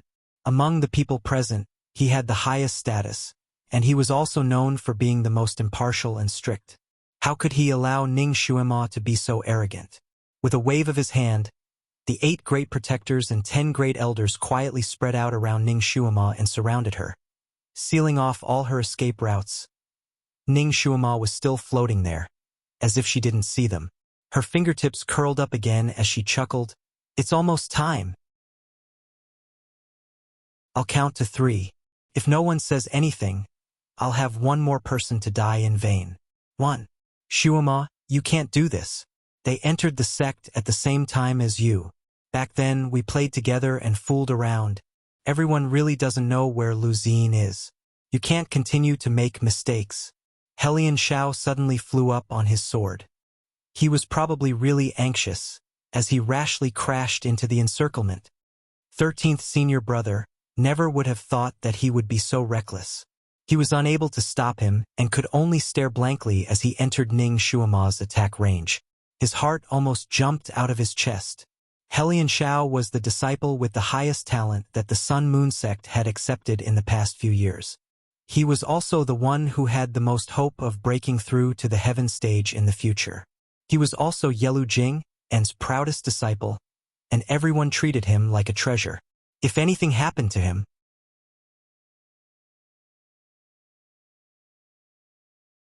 Chapter 1536. The formation that 13th senior brother and the others had set up was an extremely powerful formation of the Sun Moon sect. It was called the 18 Devil Capturing Formation. Once this formation was set up, the people who were surrounded wouldn't be able to escape even if they had 3 heads and 6 arms. They would either be captured or killed on the spot. This formation was personally passed down by the Venerable Emperor. It contained the profound principles of heaven and earth and was extremely powerful. Originally, 13th senior brother's next hand gesture was to activate the formation. He wanted to capture Ning Shuama as a warning to others, even if he had to give up the 3 low-level disciples who were captured. However, he didn't expect Helian Xiao to be a variable. This brat wasn't helping them to capture people. He was simply adding to the chaos. 13th senior brother's hand gesture was halfway through, and he abruptly stopped. Ning Shuama didn't seem to expect Helian Xiao to rush over. This brat's movements were as fast as lightning. In the blink of an eye, he was in front of her. He was practically standing side by side with the 3 captives. Shuama, don't do anything stupid. He actually went past the 3 captives and directly reached out to grab Ning Shuama's arm. The moment Ning Shuama raised her arm, he shuddered and stood there like a large shield beside Ning Shuama's hand. Ning Shuama, use me as a hostage and break out. Helian Xiao transmitted his voice to her. Although he didn't know why Ning Shuama did such a thing. When he saw Ning Shuama appear here with a head of white hair, his heart twisted and almost twisted into a fried dough twist. When he saw the guardians and elders getting into formation, the blood in his chest instantly surged up. He didn't care what Ning Shuama did, but he believed that she must have her own reasons for doing so. He couldn't just watch as she was captured or executed.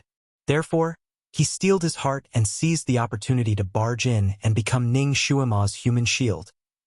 Ning Shuama's eyes flickered. She didn't say anything, but suddenly kicked Helian Xiao and sent him flying. She only gave him a single word, scram. Helian Xiao never thought that Ning Shuama would do this. By the time he reacted, it was already too late. He somersaulted in the air, and by the time he regained his balance, he was already outside the encirclement. He wanted to charge in again, but was stopped by 2 of his fellow disciples. 13th senior brother naturally wouldn't give Helian Xiao another chance. With a wave of his hand, the formation was immediately activated. 18 rays of light shot out from these people's hands, flying and intertwining in the air. In the blink of an eye, they formed a net of swords. The tips of the swords were all aimed at Ning Shuama. Ning Shuama, I'll give you another chance. Release the 3 of them. Surrender without a fight. Otherwise, I'll scatter your soul here. 13th senior brother made a hand seal with his finger. Ning Shuama stood there. The heavenly wind billowed her clothes and messed up her hair. Her smile was alluring. She didn't say anything but only gave a response. She flicked her finger, and the 3 flying daggers that were pointed at the backs of the 3 captives instantly pierced their flesh. The 3 of them groaned and fell down from the top one after another. The people below caught them. There were also people who didn't give up and checked the injuries of the 3 captives. They realized that they were the same as the first captive. Their faces were all green, and they were no longer breathing. Ning Shuama, who was in the clouds, laughed. Suddenly, she raised her hand again, and countless green flying daggers appeared on her fingertips. Every one of them was exactly the same as the one she used to kill the 4 captives. She squinted her eyes. Since no one is willing to hand her over, then let's die together with her. She bent her palm slightly, and those flying daggers were about to shoot towards the Sun Moon sect disciples below.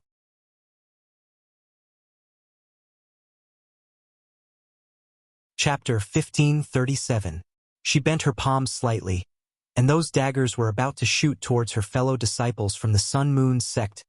Her current martial arts could only be described as terrifying. She could kill people with just a wave of her hand. Furthermore, she was so cruel and merciless that she could kill her fellow disciples while laughing. This woman was crazy. It was unforgivable for such a person to not be punished. 13th senior brother shouted angrily, "Ning Shuama, you're courting death. You can't blame anyone else." He clenched his fist, and the flying swords in the sky were finally activated. Like a rain of locusts, they all shot towards Ning Shuama. Ning Shuama faintly smiled. Her fingers, which had been forming hand seals, suddenly loosened. The dark green daggers coiled around her fingertips suddenly disappeared without a trace. She didn't dodge or evade the flying swords that filled the sky. Instead, she opened her arms and welcomed the sword lights. The flying swords were swift and fierce, and the strong wind that they brought along caused her long hair and clothes to dance violently. She closed her eyes and welcomed those flying swords with a smile of relief on her lips. Let's end it like this. She couldn't find Luzine to avenge her child, and she couldn't force Shinjuli to come out.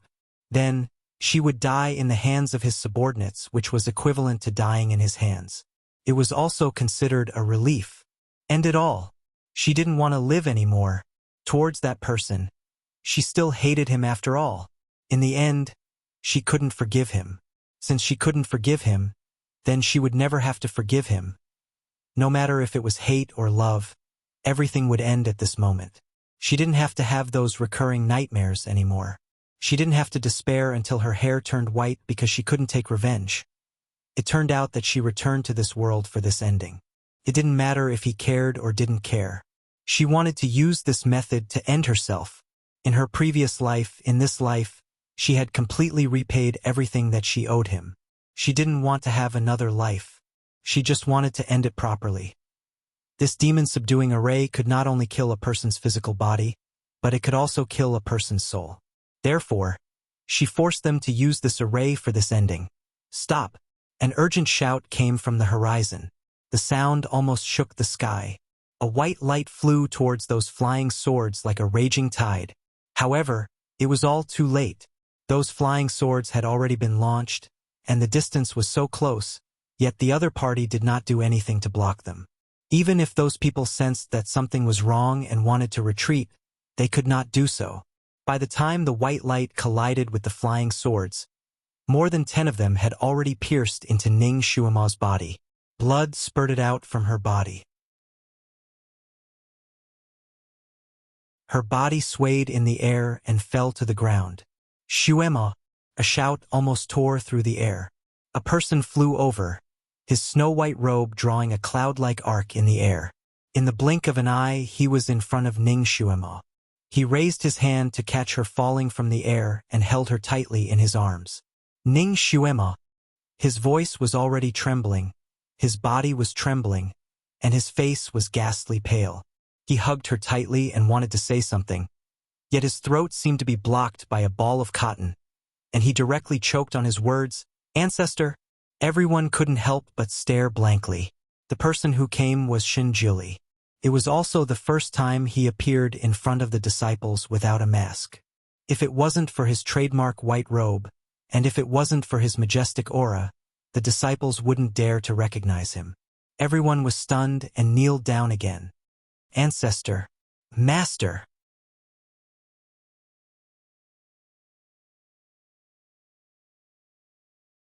Chapter 1538. 13th senior brother's expression also changed. He had followed his master for so many years, but this was the first time he had seen his master lose his composure like this. Had he committed a grave mistake? He also knelt down, and his nervous heart almost jumped out of his chest. Shinjuli did not care about the crowd at all. There was no one else in his eyes. The moment he hugged Ning Shuama in his arms and saw Ning Shuama's appearance, his heart trembled uncontrollably. White hair. Her hair was actually all white. Needless to say, it was caused by her mood fluctuating too much after she woke up. The dress Ning Shuama was wearing was not the dress he gave her at that time. Instead, it was an illusion she created herself. Although this dress was pretty, it did not have any defensive capabilities. The swords that were shot out from the demon-subduing array were all imbued with extremely strong psychokinesis. Not only did it hurt the body, it also hurt the soul. Even if Shuilan was injured by the demon-subduing array, he might not be able to escape with his life. Not to mention Ning Shuima, who had not recovered from her serious injuries. Her body was hit by 8 flying swords. Those flying swords were not real, but they were more powerful than any real thing. If the real thing was stabbed, as long as it was not pulled out, blood would not gush out. However, those 8 swords were not real, but they could cause the same result as real swords. They were all stabbed at her vital points, and blood was gushing out from her wounds. Her originally black hair turned white and fluttered in the wind. Her originally flower-like dimples turned a bleak white. She fell into his arms covered in blood, and it made him feel like his heart had been stabbed dozens of times. It was so painful that it almost flipped over. He did not care about anything else.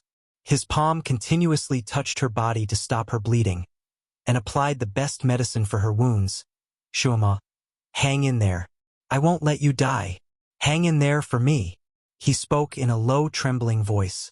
His hands did not stop moving as he treated her wounds.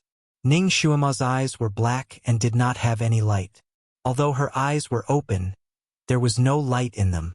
She raised her hand to push him away, but she did not have any strength left. She did not want him to save her. She didn't want to lie in his arms. The way he treated her reminded her of how he treated Luzine's wounds. Perhaps he had just finished treating Luzine and rushed over because he felt that the woman was fine. She had once longed for this embrace. She never knew that she could crazily desire a person. How many nights had she dreamt of meeting him in the middle of the night? In her dream, she threw herself into his arms and hugged his waist tightly. Like a child, she complained about her grievances and cried loudly. The pillow would be soaked when she woke up. For this day, she risked her life to travel through time and space. For this day, she had tried her best to encourage herself when she couldn't find her way in space. Even if she was suffocating to death, she still persisted. Now that she had finally returned to his embrace, she no longer had that kind of desire. He hugged her tightly, very tightly. She didn't feel warm. She only felt disgusted.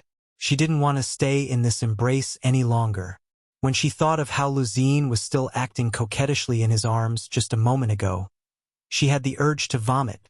She really threw it up. Large mouthfuls of blood spurted out from her mouth and sprayed all over Shinjili's body. Shinjili's expression changed.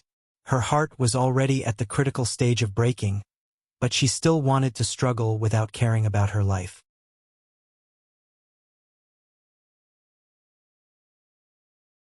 Chapter 1539. The psychokinesis in her body was surging, but it did not automatically repair her heart meridian. Instead, it was trying to forcibly tear it apart. She was asking for death. She was asking for death. Shinjili, she called out his name in front of everyone. Her voice seemed to float from the sky, unbelievably ethereal. Don't talk. Shuima, don't talk. There are too many misunderstandings between us.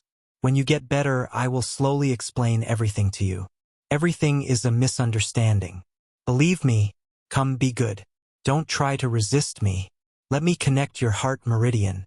Shinjili did not care about the blood on his chest. He pressed his palm on her back and poured his psychokinesis into her body. After entering her body, it condensed into a line and quickly flowed along her blood vessels, swimming directly to her heart. He tried his best to calm himself down.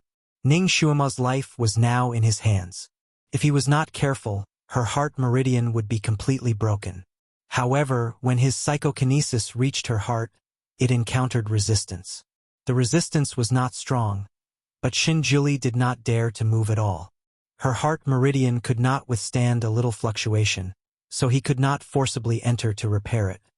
Shuima, don't try to stop me from saving you. He quickly said, I won't give up. I know you hate me. Let's wait until you get better and then you can settle accounts with me. Okay? I'll let you kill me or cut me, But let me connect your heart meridian first. He tried to move his psychokinesis forward a little, but the resistance was even stronger. Momo, you are also a cultivator. You should know that even if you die now, I have the means to resurrect you. Don't be angry anymore. There was a threat in his voice. Ning Shuima turned a deaf ear to his threat. She looked up at the sky. The white clouds in the sky had gathered around them. There was a golden light flashing in the depths of the white clouds, as if there was a golden dragon hiding in them, looking for an opportunity to pounce out and destroy the world. Boom! A sudden clap of thunder finally crossed the sky. Everyone's attention was originally on Dizun and Ning Shuima. The sudden clap of thunder startled them and they looked up. When they saw the strange scene in the sky, they were overwhelmed with horror. This was the tribulation thunder, and it was the highest level of tribulation lightning. Who wanted to transcend the tribulation at such a sensitive time? Shinjuli also abruptly raised his head. The moment he saw it clearly, his body suddenly stiffened. Just as he froze, Ning Shuima, who was originally powerless in his arms, suddenly struck his chest with her palm. Shinjuli was caught off guard, and his body swayed from the slap. Suddenly, he felt an emptiness in his arms. Ning Shuima, who was covered in blood, rose directly into the sky.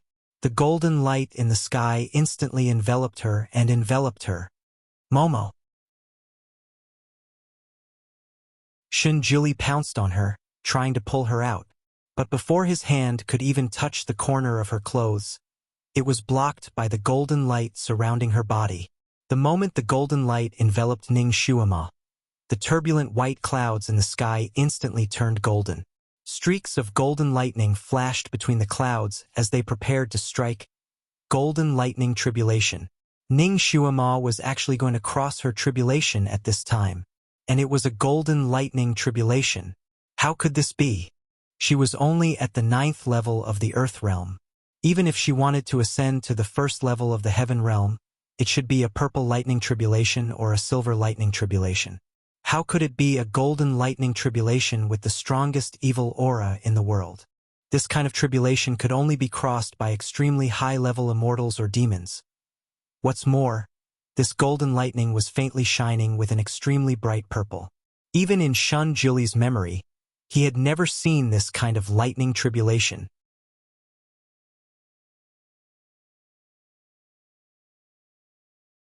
Chapter 1540. Even if Ning Shuima was at her peak, she wouldn't be able to survive such a lightning tribulation, let alone the weak Ning Shuima now. Momo! Another shout came from afar, and a red figure flew over from the sky. It was Shuilan, and Rong Yuetian was following behind him. When the two of them saw the scene in front of them, their expressions changed. Shuilan rushed into the golden light without hesitation. Momo! Bang! He crashed directly into the golden light and was rebounded violently, almost causing him to fall off the cloud. He quickly steadied himself and looked at Ning Shuima, who was shrouded in the golden light. His eyes were red. He rushed in recklessly.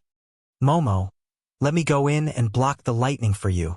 When anyone was going through a lightning tribulation, the light would only cover the person going through the tribulation. If others wanted to block the lightning for him or her, they had to get the approval of the person going through the tribulation.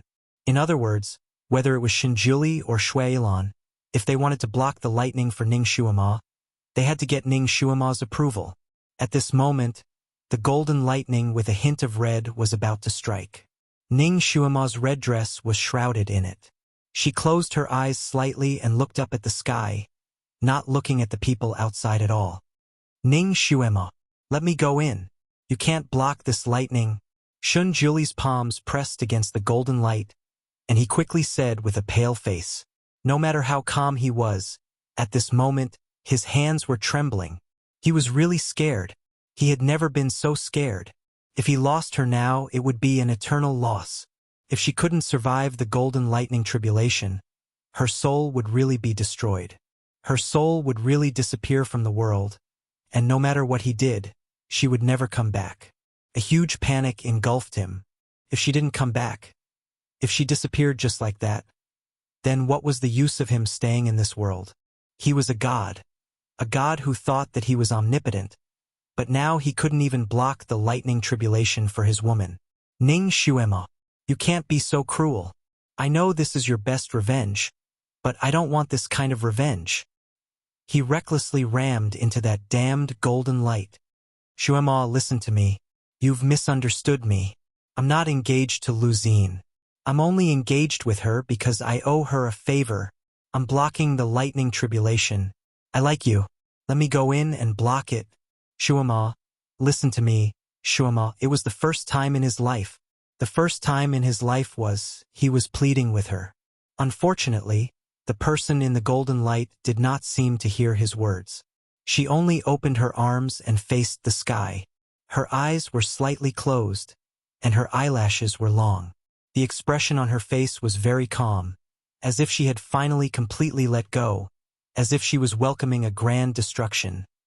That's it. It's to end. She be to hear B's Shua's be to hero. Or maybe she's too lazy to believe him anymore. Ning Shuema. Shun Juli shouted angrily and hit the golden light with both his palms. He was a god. He didn't believe that he couldn't break through the golden light and barge in. After all, Ning Shuema was still enveloped by the golden light. If he forcefully attacked the golden light, it would shatter the golden light and shake Ning Shuema, who was inside it. She might even lose her life. Therefore, he didn't want to use this move unless it was an emergency. But now, the golden light was about to hit her. Part 2.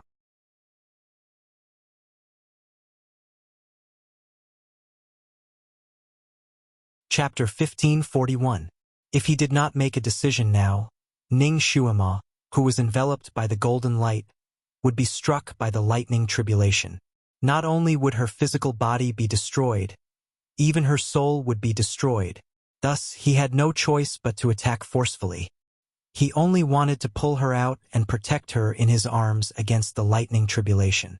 She might not be able to survive this time, but he could protect her soul.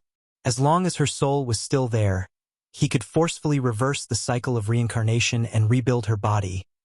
Ning Shuema, no matter what, you have to give me a chance. Give me a chance to redeem myself. Give me a chance to explain everything to you. The power of a god could destroy the heavens and earth. The palm wind that contained all the power of a god could not be described with mere words. The blazing white light collided with the golden light, and an extremely terrifying sound of collision rang out. It was truly earth-shattering. The surrounding trees were uprooted from the impact, and their leaves withered. Not far away, the pavilions and terraces collapsed from the impact, turning into countless pieces of rubble that flew into the air. This sound of collision was like a magnitude 8 earthquake. Even the ground beneath their feet was twisted and distorted. Although the martial arts of the Sun-Moon sect disciples present were not weak, they were still unable to withstand such a frightening impact. Although everyone tried to defend themselves, they were still shaken into a mess. Those who were slightly weaker directly spat out blood from the impact. The unbreakable golden light finally cracked open under Shun Jili's fatal attack. Shun Jili was about to fly in. Boom! The golden light that surrounded Ning Shuema suddenly exploded with a layer of bright red light. That red light instantly filled the gap that the golden light had just cracked open. Shun Jili's body collided with the red light, and he was once again stopped in his tracks. Almost at that instant, a thunderous sound rang out beside his ears.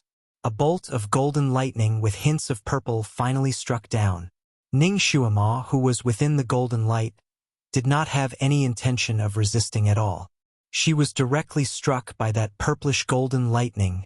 Momo, Shuema, the two figures pounced on the golden light in vain, but they were bounced away again. The golden lightning did not care if the person in the light resisted or not. Once it started, it would strike again and again at the petite figure in the golden light. The golden lightning illuminated the ground, and the brightness was not something that the human eye could accept. Furthermore, the sound of the tribulation thunder was not something that humans could withstand. It was so loud that it caused their ears to buzz. One after another, the sound of thunder exploded in their ears. Almost everyone subconsciously closed their eyes. He covered his ears.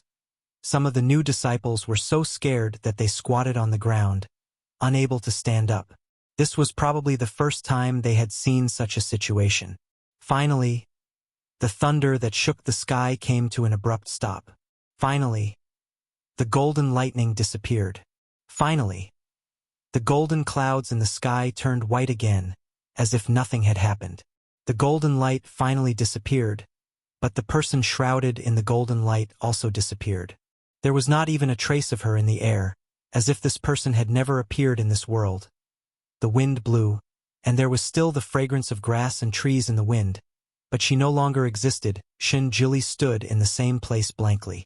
His clothes, which were always neatly buttoned, were in a mess. His snow-white robe was stained with blood and mud, and it was almost impossible to see its original color. Embarrassing. For the first time in his life, the venerable sovereign, who was like a god, was in such a sorry state. All of his elegance seemed to have disappeared. He stared blankly at the place where the golden light had once been. It was as if the figure that he loved and hated was still there, as if she had not left.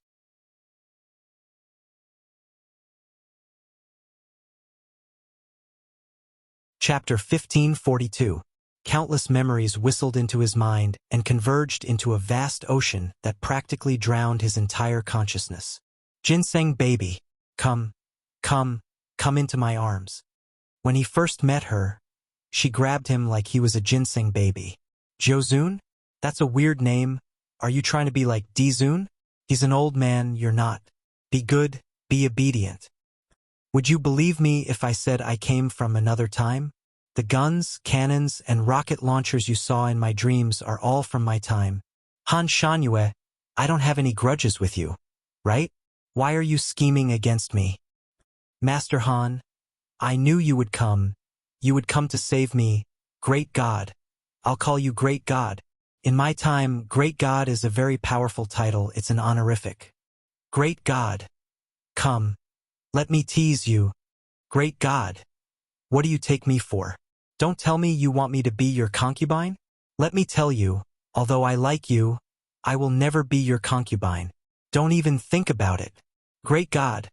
Why do you have to wait until Earth rank level 8 to tell me the answer? You're keeping me in suspense again.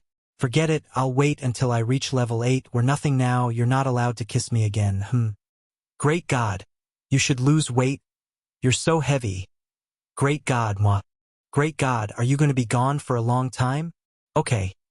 10 days. I'll wait here for you to come back. I promise I'll be good. I won't run around. Wave after wave of memories surged through his mind like a tidal wave. It made his face even paler, his body even stiffer. Memories. All the memories about her were like seawater. Every wave was floating with her figure, her voice, and her smile. She called him Great God. She liked him so much that even a blind person could see it. She was proud because he couldn't give her an answer to marry her, and she didn't want to be intimate with him. She was such a proud and carefree person. She had waited for him on the Tianyin Peak for a month. In the end, she was plotted against by Wu Mo and almost lost her life. She had been locked up by Shui Ilan for 10 years. After being rescued by him, she was so happy that she was about to explode. When she was in his arms, she clutched his clothes tightly. She looked like she was crying and laughing at the same time. She was laughing, but her eyes were red. She had always loved him, like moths to a flame. He had asked her to wait for him for 10 days, but in the end, she had waited for 10 years. In the end, he would lose his memory and treat her as a stranger, only treating her as his disciple. In the end, he only remembered her previous life and confused her current life with her previous life. After recovering the memories of his past life, he had treated her as Shui Mo from the start. He had even suspected that she had come to his side for some unknown purpose. Shen-Jili? I'm Ning Shuama, not Shui Mo. Don't always put her debt on my head. Why do you always treat me as her? So what if she's my previous life? There's no need for me to always bear her debt, right? Why do you always treat me as her? I've said it before. I'm Ning Shuima, not Shuimo. She lived a carefree life and didn't want to be burdened by her previous life. But to her, the two men in her life both treated her as another woman and erased everything about Ning Shuima. He only remembered everything about Shuimo. So he always thought that she loved Shui Ilan.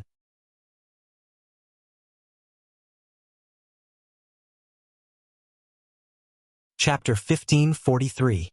How could she know she was wrong? Everything was wrong. No matter if it was the previous life or this life. She loved him. Always loved him. She had never loved anyone else. She desperately escaped from that black hole, desperately returned to this continent, just to return to his side, just to have a happy family of 3. But he gave her a slap in the face. I came to sincerely ask Ancestor for advice. Ancestor, do you really want to marry Miss Luzine? Indeed, it has nothing to do with me. It's me who asked. I wish Ancestor and Miss Lu to grow old together and be forever in love. Formed by the Pipa, and then scattered by the Pipa. Ancestor, the fate between you and me ends here. He slapped her, who had a miscarriage, away and left with another woman. Shinjili, I hate you. You will regret it. Scenes of the past were as clear as yesterday, and all his memories came back. She was proud of herself. She was smiling. She was angry. She was happy. She was smiling. It turned out that even without the existence of the previous life, she had truly walked into his life. She was Ning Shuima, not Shui Emo. She was a free and unrestrained woman from another time and space, not the demon princess who carried too much on her shoulders. Shuima. Shuima. His body trembled more and more, and his face became paler and paler. Amnesia. He was a coward in the previous life. In order to forget her, in order to not suffer anymore, he made such a frequent amnesia oracle. But he didn't expect that after going around in circles, he would fall in love with her again. And because of this damned amnesia, he would completely lose her now. Ning Shuima, you are ruthless. Using such a tragic method to choose to let go. Using such a tragic method to take revenge on me, Ning Shuima. How can you be so ruthless? How can you? You can't. I can't let you go like this. Even if I have to reverse heaven and earth, reverse yin and yang. I want you back. Shuima, didn't you do everything possible to let me recover my memories? I recovered. I recovered. You came back, bastard. In the end, you killed her. Shui Ilan finally came back to his senses. His eyes were completely red. Red light shot out from both of his palms as he recklessly attacked Shinjili. Shinjili didn't even know how to dodge. He just stood there, and the candlelight around his tall figure seemed to elongate his back. Rangyuishinlin was finally angry. He didn't expect that Ning Shuima would end up like this. When Ning Shuima disappeared after being struck by the tribulation lightning, his heart almost sank into hell. He blamed himself and regretted it. Before Shinjili left, he asked him to keep an eye on Ning Shuima and not let anything happen to her. However, he thought that she was too stupid to do anything and left her alone in the house. Now that Dizwa had caused such a ruckus, he had to take half of the responsibility. If he had stayed by her side and explained everything to her the moment she woke up, perhaps she wouldn't have forgiven Dizwa temporarily. However, she wouldn't have been in such despair to the point where her hair turned white. She wouldn't have not resisted the tribulation lightning at all and wouldn't have allowed others to block it for her. She was clearly asking for death. She was clearly using her final and tragic method to take revenge on Shinjili. Rangyuishinlin had been busy helping Shinjili break the golden light. When Shinjili broke the golden light with his palm, he was almost deafened. He was also busy helping the Sun Moon sect disciples who had vomited blood from the shock to quickly recover. He didn't want more people to die because of the Emperor's loss of self-control.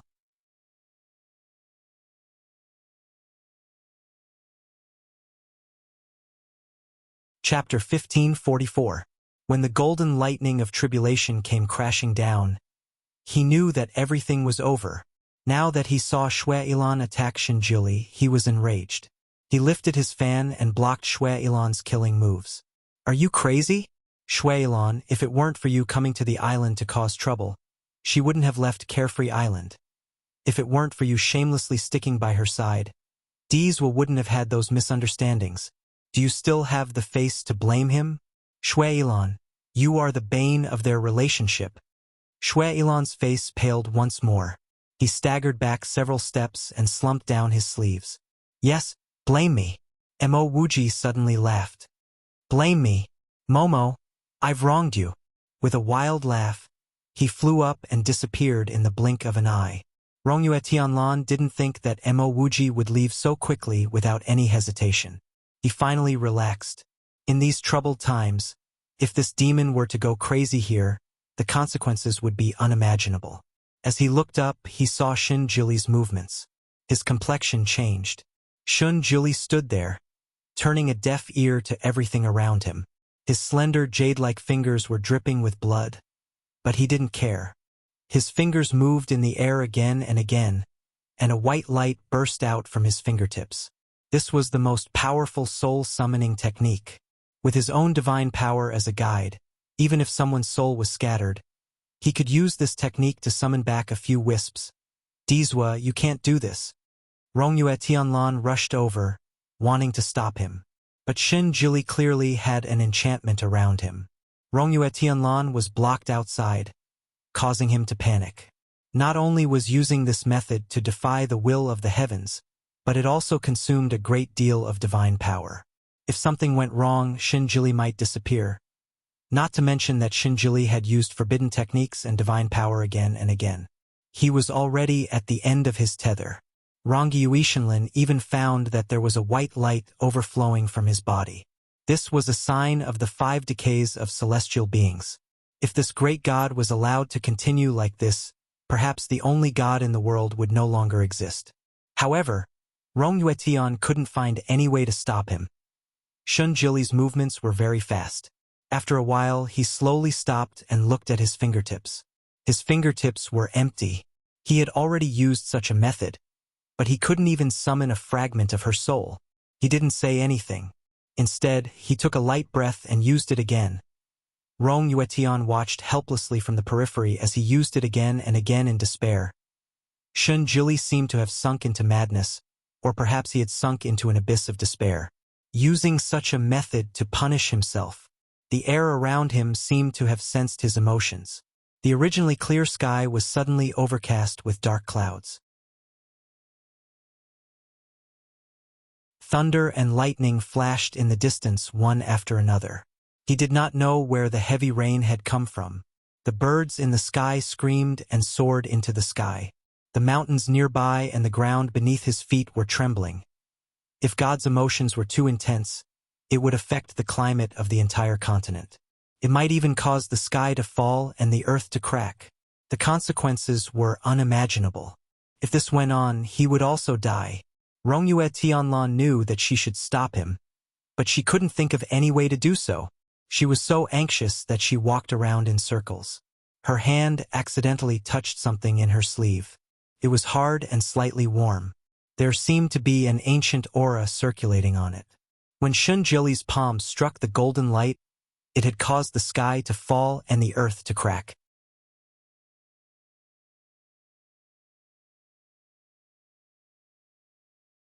Chapter 1545.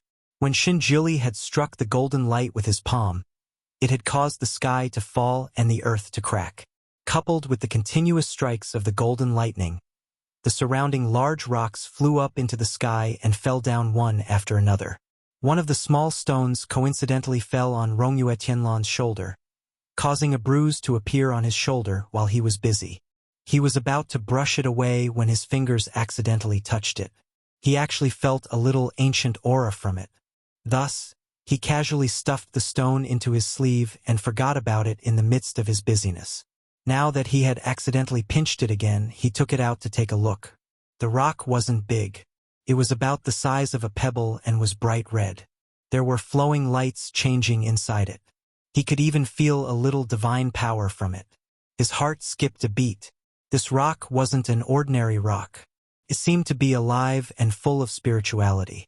It definitely wasn't something that could be produced by the surrounding mountains. What was even more strange was that the aura on it seemed to be similar to Shinjuli's. Rongyuishinlin was used to recognizing treasures, but it was his first time seeing such a strange rock. He looked at the red rock and suddenly thought of Ning Shuima's red dress. This small rock seemed to have fallen from the sky after Ning Shuima was struck by lightning and disappeared. Could it be a relic refined by Ning Shuima? No, a relic shouldn't look like that. No matter what, this rock appeared like that. It also seemed to have Ning Shuima's aura. He didn't hesitate and waved the rock in his hand at Shinjuli. Dizwa, look at what this is. It has Miss Ning's aura. Shinjuli, who was desperately summoning the spirits, suddenly froze. In the next moment, he had already stretched out his hand to Rongyuishinlin. Give it to me. Rongyu Tianlan placed the stone in his palm and quietly approached him. Dizwa, take a look. Oh my god, he could finally get close to Dizwa. Rongyuishinlin clenched her fists in her sleeves. Just as she was about to use her celestial technique to knock out Supreme God who was already at the end of his rope, she suddenly saw his expression as he held the small stone. She was stunned. The hand seal that he had just formed was also silently released. He stared at Shinjuli with his eyes wide open. The ancestor's expression was very strange. It can't be. That stone was really Ning Shuima's? Shinjuli was holding the small stone, and even his fingers were slightly spasming. A child. The moment he sent his godly power into the stone, he sensed a child's aura. To be more precise, it was the aura of the soul of the fetus in Ning Shuima's womb that he could not find in the Heavenly Book Mountain. That soul had left its mother's body for such a long time, but it was actually very complete. It was even more complete and healthy than when it was in its mother's womb. After all, this was his child. It was the blood of father and son. When he sent his godly power in, that little soul first shrank inside. Then, it stretched out a small hand and tried to touch his godly power. Then, it simply hugged his godly power with its hands and legs and even rubbed against it. He did not expect it to be hiding here. He did not expect it to still be alive. This was the child that she cared about the most, the child that she cared about with her life. If he could find it a step earlier and let Ning Shuima see it a step earlier, perhaps the outcome would be different. Unfortunately, until the moment her soul dissipated, she still did not know this good news. He held the small stone tightly and looked up at the sky. His body trembled slightly, but he did not speak for a long time.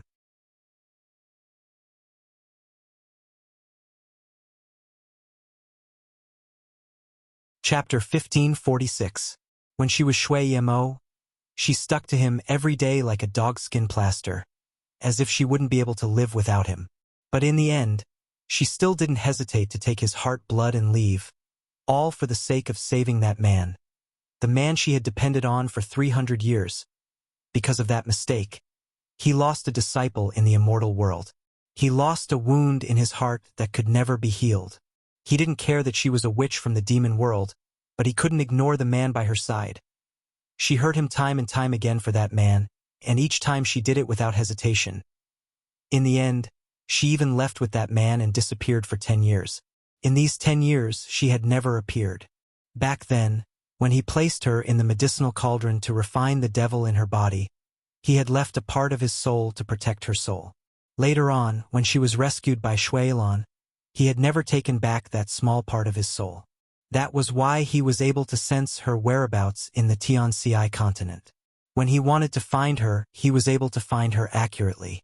Even if she went to outer space, as long as she wasn't too far from the Tianxi continent, he could sense her. For example, the immortal country.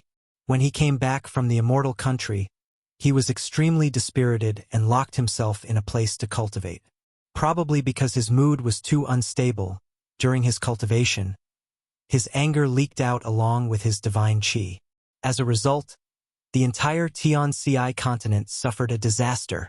At that time, the Tianxi continent would sometimes rain heavily, and sometimes cold winds would blow. Even in the summer, snowflakes would dance. The climate was extremely abnormal. When he found out, countless crops had frozen to death and countless people had starved to death. He knew that he couldn't go on like this, so he left the Tianxi continent. Probably because his mood was too unstable, or maybe because he was too unlucky, he was hit by an abnormal ray that suddenly appeared in the sky. This ray didn't take his life, but it caused the wound in his abdomen to explode. In the end, he fainted in the country of Jade Water, which was full of fox immortals. He was saved by the Jade Water Fox clan leader. He was a god and wouldn't get hurt easily. Once he got hurt, it couldn't be cured by normal treatment. In addition, his mood was unstable and he didn't have the desire to heal, so it was even harder to heal. It was the Fox clan leader who sacrificed his own fox pearl to heal his injuries. When the Fox clan leader lost the fox pearl, he lost more than half of his power. When it rained, the Fox clan leader experienced the heavenly tribulation at this time. He couldn't withstand the lightning tribulation and his soul dissipated. Before he died, he entrusted his daughter, Luzine, to Shinjuli and asked him to take care of her on his behalf. When Shinjuli was injured and unconscious, it was Luzine who took care of him. Shinjuli didn't tell her his real name and just casually said that his surname was D. Therefore, this Luzine happily called him Brother D every day. He didn't want to have too much interaction with the Fox clan. Originally, he planned to leave after repaying the debt of gratitude, but he didn't expect to encounter such a situation. From the Fox clan leader, he knew that Luzine was carrying a disease in her womb. If a person with this disease couldn't go through a thunder tribulation before he was 3,000 years old, his body would automatically ignite with the red lotus hellfire, and his soul would disappear from the world. Although Luzine was pretty, her talent wasn't that good. It had been close to 3,000 years, but she had only reached Earth stage level 9. She couldn't advance to Heaven stage, so she couldn't go through a thunder tribulation.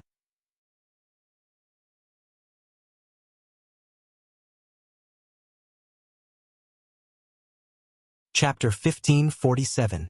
The Fox clan leader's last request was to ask Shinjuli for help. No matter what, she had to undergo the lightning tribulation when she was 3,000 years old. Shinjuli agreed. Shunyi's promise was worth 10,000 gold. The spiritual energy in Jishui country wasn't as dense as in Tianxi continent. In order to let Luzine reach heaven rank within 10 years, Shinjuli brought her back to Tianxi continent. Luzine was a nine-tailed fox, and Shui Yimo's original body was also a nine-tailed fox. Although he was injured by Shui Yimo, he still had a special feeling of caring for nine-tailed foxes. He placed her in a place with the densest spiritual energy to cultivate and gave her all kinds of elixirs to nourish her. However, Luzine was indeed useless and couldn't be compared to Ning Shuima. In these 10 years, her psychokinesis progressed slowly. She cultivated to the critical point of Earth rank level 9, but she just couldn't pass it. Shinjuli was too lazy to explain his actions to his disciples. Almost on the day he brought Luzine back, he didn't wait for her to take a breath and threw her to a place with the densest spiritual energy for her to cultivate in seclusion. That place had dense spiritual energy and low risk, so Shinjuli was very assured and didn't care about her for a year. In the end, after she was released, Luzine's cultivation didn't improve much, but her grievances did. Whenever she saw Shinjuli, she would cry like raindrops on pear blossoms. She was locked up to the point that she couldn't speak. Shinjuli rarely felt guilty, so he followed her request and brought her down the mountain to see the world. Luzine took the opportunity to ask for this and that. Shinjuli didn't lack money the most, so no matter what she wanted, he would satisfy her at any time. Luzine loved to laugh. Her laughter was like a silver bell, which easily influenced others to laugh with her. Shinjuli stayed with her. Although he didn't have any thoughts, he didn't annoy her and his mood was a little better. In those years, there was no news of Ning Shuima, and he couldn't sense her at all. But after all, she had a part of his soul. He knew that she was still alive, but he didn't know which corner she was living in. He understood that it was time for him to let go. He also had to walk out.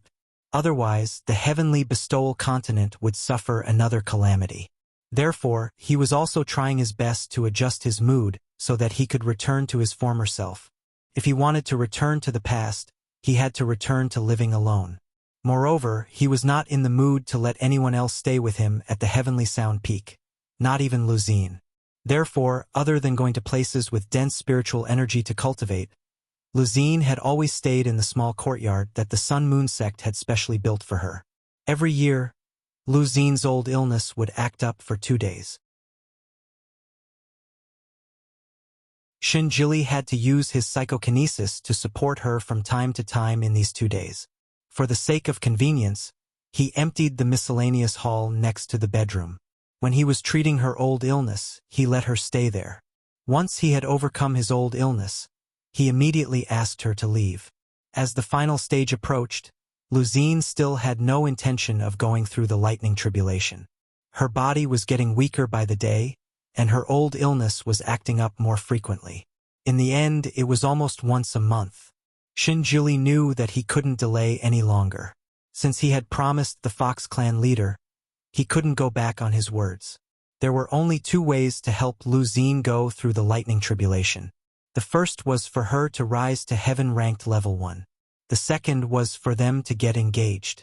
To be Shinjili's wife, she had to go through the lightning tribulation. The lightning tribulation that the god Empress had to go through was the heaviest. And Shinjili didn't even think of marrying the god Empress now. Although he was heartbroken by Ning Shuama, he didn't think of marrying a god Empress to make things worse. But Luzine's lightning tribulation was imperative. Therefore, he had an idea, and that was to get engaged.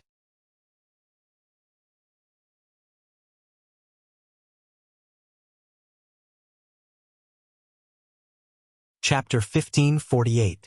The lightning tribulation that Luzine had to go through during the engagement should be about the same as when she ascended to the heaven stage. The engagement was just a formality. After helping Luzine overcome the lightning tribulation, he could cancel the engagement at any time. Of course, he didn't want Luzine to misunderstand and have any thoughts about him. Therefore, he told Luzine about the pros and cons in advance. He also made it clear that after helping her overcome the lightning tribulation, his promise would be fulfilled. He would send her back to the country of Jade Water, and they would have nothing to do with each other in the future. Everything was explained very clearly, and Luzine also agreed very readily, agreeing to it without hesitation. This betrothal was actually a deal to fool the heavens. Shinjili did things according to his heart and didn't have any taboos. If Ning Shuama was by his side, he naturally wouldn't use the engagement to fool the heavens. However, he had already given up on Ning Shuama and returned to being a bachelor. An engagement ceremony that could be cancelled at any time was nothing to him. He thought that he didn't care about the engagement ceremony, but when the day came, Ning Shuama's figure kept flashing in front of him. His state of mind started to become unstable, and he had the urge to cancel the engagement ceremony. However, the date of the engagement ceremony was already the last day of Luzine's lightning tribulation, so he couldn't cancel it. However, he didn't expect Ning Shuama to suddenly appear at the engagement ceremony. When she asked him if he really wanted to marry Luzine, he couldn't say no in front of everyone. Otherwise, when the engagement ceremony was over, the lightning tribulation wouldn't arrive on time. Moreover, when he saw Ning Shuama, his state of mind was extremely unstable. There was a hint of joy in his anger and sadness in his joy. He thought that she was here for Shuilan again. In the end, Ning Shuama smiled and gave him her blessings. She even danced for him and Luzine. Finally, she smiled and left. From the beginning to the end, he didn't see her sad expression. She was smiling from the beginning to the end. At that moment, his heart, which had finally calmed down, was once again stirred up by her. Looking at her smile, he had the urge to tear her apart. At that moment, he sadly realized that he hadn't forgotten her at all. He simply couldn't let her go. After she left, Luzine wanted to continue the wedding with him.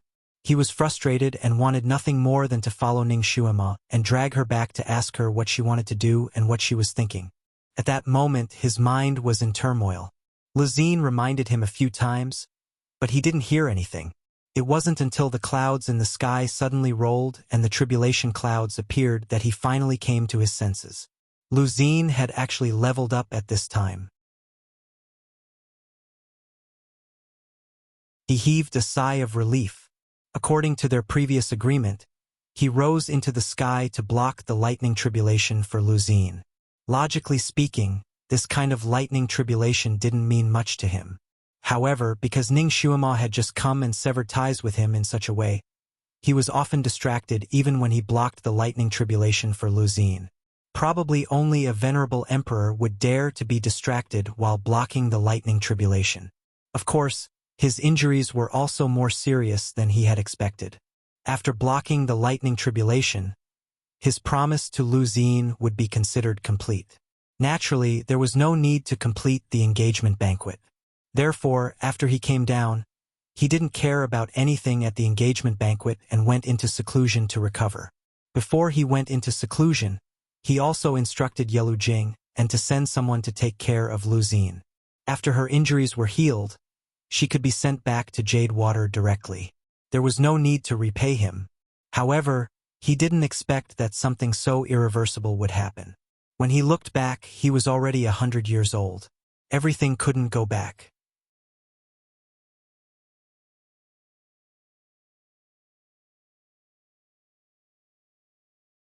Chapter 1549. Shuima, our child is back. When will you come back? I will let you come back. Then come back to my side. Rong Yuetian looked at him with trepidation. Although he didn't know what Dizwa was thinking, he knew that the small stone he had picked up had a big effect. Most importantly, Dizwa's spirit seemed to have returned a little. Dizwa, he called out tentatively. Tianlan, prepare some things for me, Shinjili said, naming a list of things in one breath. Being able to ask for things was a good thing. At the very least, he wouldn't seek death in the near future. Rong Yuetian agreed without hesitation. Shinjili held the small stone as if it was the most important treasure in his life. His figure flashed and disappeared. Rong Yuetian also disappeared. The things Dizwa wanted weren't easy to find, so he had to make the best use of his time to get them. Only the disciples of the Sun-Moon sect were left looking at each other in dismay. Their faces were pale, and they didn't know what to do. Everything that had happened just now was like a nightmare to them. Ning Shuima disappeared in front of everyone's eyes. The ancestor seemed to have gone crazy. Almost everyone present could feel the bone-piercing sorrow coming from him. When a god grieves, all living things are hurt. At that time, the emotions coming from the ancestor infected everyone present, making them feel inexplicably flustered, trembling, and wanting to cry. That kind of god's sorrowful aura made it hard for everyone to breathe. Tears streamed down their faces, and they couldn't lift their heads. The 8 great guardians, the 10 great elders, and the 13th senior brother all had deathly expressions. They didn't expect the ancestors' feelings for Ning Shuima to be so deep. They also didn't expect this outcome. Ning Shuima was injured by their hands. They had actually injured the ancestor's most important person. Even if the ancestor didn't punish them, they were already so regretful that they wanted to commit suicide. The 13th senior brother lowered his head and looked at his hands. He had shot out one of the 2 psychokinesis swords that pierced Ning Shuima's heart. His master had treated him with kindness as heavy as a mountain, but he had destroyed the person his master cared about the most. A short sword suddenly condensed in his palm, and he stabbed it towards his own heart. 13th Martial Uncle. One of the protectors reacted quickly and grabbed his hand that was holding the sword. I've let you down, master. 13th senior brother's face was filled with grief. 13th Martial Uncle, you can't be blamed for this. Ning, Martial Aunt Ning did it on purpose. After all, she killed a disciple of the Sun-Moon sect. You weren't wrong to give such an order. Just as he said this, someone in the crowd suddenly exclaimed, "It's alive!" 13th senior brother and the others were startled and immediately looked in that direction. One of the disciples, who had just been placed down and killed by Ning Shuima, suddenly sat up. His face was full of confusion. I'm not dead? 13th senior brother's heart skipped a beat. He flew over and checked Suke's body. Then, he lowered his hands and the regret in his heart grew even stronger. That disciple's back had been stabbed by Ning Shuima, and a lot of frightening green blood had flowed out. Moreover, he had died on the spot. That was why people thought that he had been killed by Ning Shuima. However, after careful examination, they found that the wound wasn't deep. The poison wasn't a life-threatening poison, but a poison that could make people appear to be in a state of suspended animation. In other words, Ning Xuema didn't really want to take the lives of these hostages. It was just a means of coercion.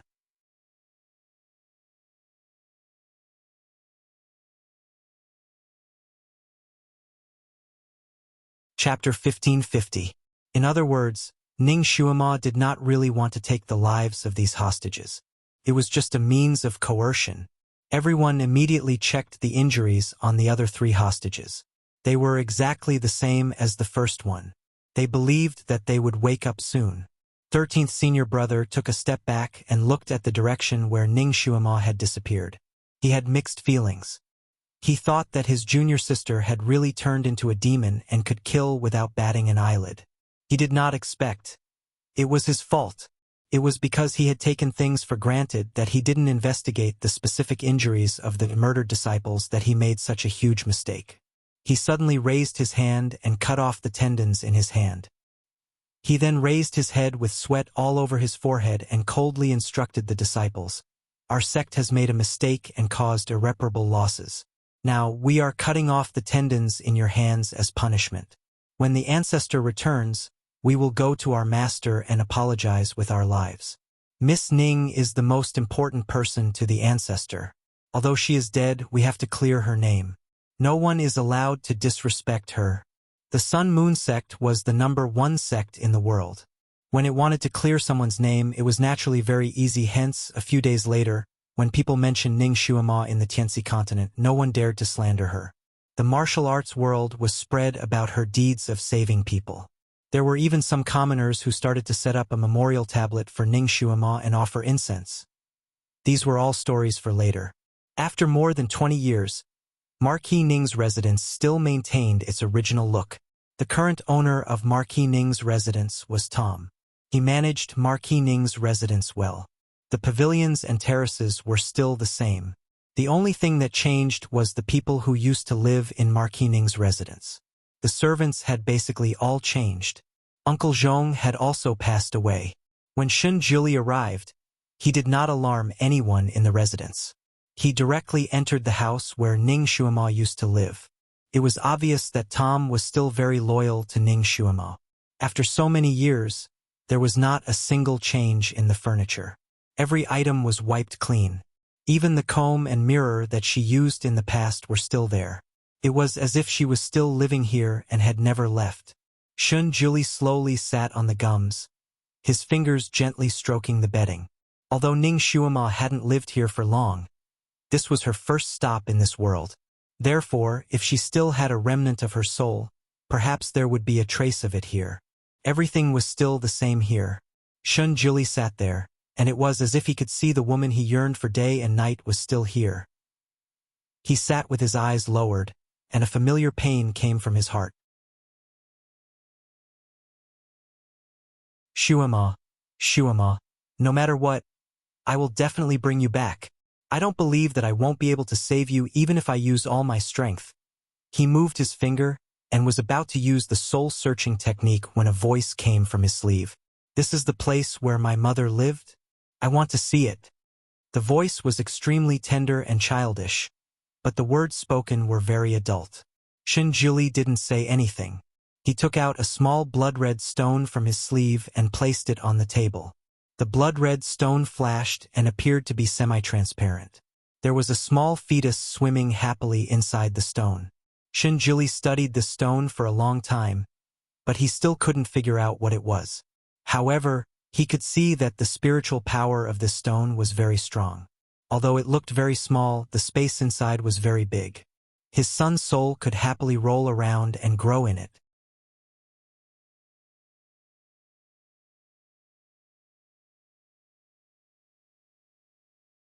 Chapter 1551. The space inside the red stone was a real mustard seed space. That day when he found his precious son hiding in here, he had always kept it close to him. When Rongyi Yuishinlin gathered all the things needed to revive the children, he took it out and used his divine power to draw its soul out. He didn't expect that the little guy would hug his divine power and play on a swing at first. When it realized that he wanted to take it out, it immediately let go of his divine power and swam into the depths. It was obvious that it didn't want to come out. Normally, little souls would be eager to be reborn. He didn't expect this little guy to be different. Shinjili had to coax it and tell it that he wanted to revive it, but the little guy didn't buy it. It just hid there and didn't want to come out. Shinjili was impatient and wanted to use force to force it out. He didn't expect that before he could do anything, it would cry like a baby. Its cry was heart-wrenching, and it could even call for its mother. Shinjili had never dealt with such a small child in his life. He didn't know if other children were as naughty as this. When it cried for its mother, Shinjili's heart softened. He couldn't bear to force it. Although the little guy wasn't immune to his divine power, it seemed to be very wary of him. Ever since it realized that he wanted to get it out of the red stone, it had been avoiding him. Rongyue Tianlan, who was watching from the side, wanted to laugh. She gave an idea to the ancestor. Dizwa, children need to be coaxed. If you tell it about your identity, perhaps it will listen to you. After all, it is its biological son. Shinjili paused. Then, he told the red stone his identity. I am your father. I won't harm you. I just want to save you. The red stone flickered for a long time. Finally, the little baby's confused voice was heard. Husband? I am a baby boy. Shinjili was speechless. Wasn't this child a little too precocious? It was still in its mother's womb. How could it know so much? What he didn't know was that when Ning Shuima was pregnant with it, she chatted with it almost every day. Gradually, it learned a lot. Shinjili explained to it, I'm not your husband, I'm your father. He felt that this word was probably too difficult for such a small child to understand. So he changed it to something easier to understand. I'm your father. The red stone paused for a moment and suddenly flicked. The child angrily replied, I'm your father. Rong Yuetian, who was beside him, spurted out unkindly. When Shinjili glanced at him, he immediately coughed and said, This child is indeed the son of God. He is so precocious. Dizwa, take your time to communicate with it. This Xiaoxian will go and prepare other things. Shinjili naturally suppressed the urge to smash the stone against the wall. He slowly communicated with it and talked to it. After all, it was the nature of father and son.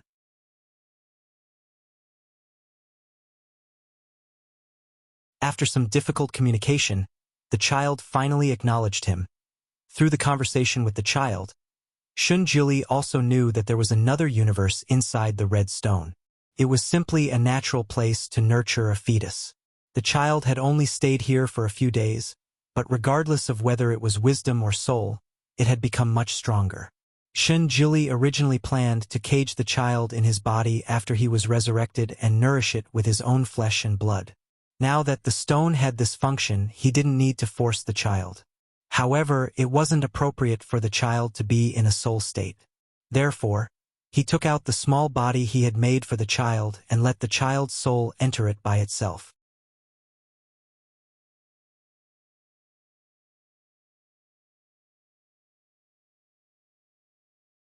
Chapter 1552. Therefore, he took out the little body that he had made for the child and let the child's soul enter it. Then, he cast a spell to send the little body into the red stone. This stone was also strange. After the fetus entered, it automatically produced a liquid filled with spiritual energy, wrapping the fetus within. The little thing swam around inside as if it was in its mother's womb. It was very comfortable. Shinjili only needed to drip a drop of God's blood on the stone every day. The little guy grew very fast in the stone, even faster than when it was in its mother's womb. When Shinjili brought it back to life, it could not speak very well. It was a little confused. However, after more than 10 days, it was able to communicate with Shinjili normally. Shinjili realized that his child was a chatterbox. Whenever it was free, it would chat with him in the stone. It even complained that he was not as talkative as its mother. Shinjili was initially annoyed by the noise and wanted to ask it to shut up for a while. However, when it mentioned its mother, it immediately made his heart ache. For the first time, he chatted with it for a while. Shinjili wanted to look for Ning Shuima's soul everywhere. Naturally, he would bring it with him. The father and son were inseparable. The little guy was very curious. No matter where they went, it would come out to have a look. This time was no exception. It had already taken shape in the small stone. It looked like a standard fetus, but it matured much earlier than other children of the same age. Its limbs, head, and face were completely humanoid. At this moment, it swam over and looked at the scenery in the stone. It murmured, "It turns out that mother used to live here." It stretched out a small hand and put it on the stone wall. "I really want to touch this place." It blinked its eyes and said with a sad voice, "Nyenma, Mrs. Mother." Shinjuli's heart ached. Since the child could talk to him and recognized him as its father, it often cried and said that it missed its mother. It missed its mother's voice and wanted her to talk to it. Later on, it probably knew that it was useless to think about it, so it did not often say this. However, it often repeated some of the words that Ning Shuama once said to it. It was about to cry when it was about to cry. When it was about to cry, it comforted itself. Mommy said that men bleed but don't cry. They can't cry casually. Once they cry, they will be cowards. Only girls can cry. I'm a baby boy. I won't cry. I want to be a real man after I'm born. After comforting itself like this, it was able to hold back its tears. Ning Shuama had taught her child well. He knew so much. Shun Juli was gratified, but his heart ached at the same time. If she was still alive, if she was by his side right now, how happy would their family of three be? Unfortunately, Lord Father, can you really find mother and bring her back? The little guy looked at him from inside the stone. Yes, Shinjili only replied with one word. He calmed himself down and began to perform the ritual. A moment later, his arm slowly fell. This time it was the same as countless times before. He still could not find a trace of her soul. Every time he went to a place, he would start with a weak hope, but he would be disappointed. These days, he had been to countless places. They were all places that Ning Shuama had been to and stayed in. Every place was a place that she used to miss. Now, the scenery of those places was still there, but the person who held his arm and enjoyed the scenery was no longer there. Her shadow was in all these places, but he could not find a trace of her soul.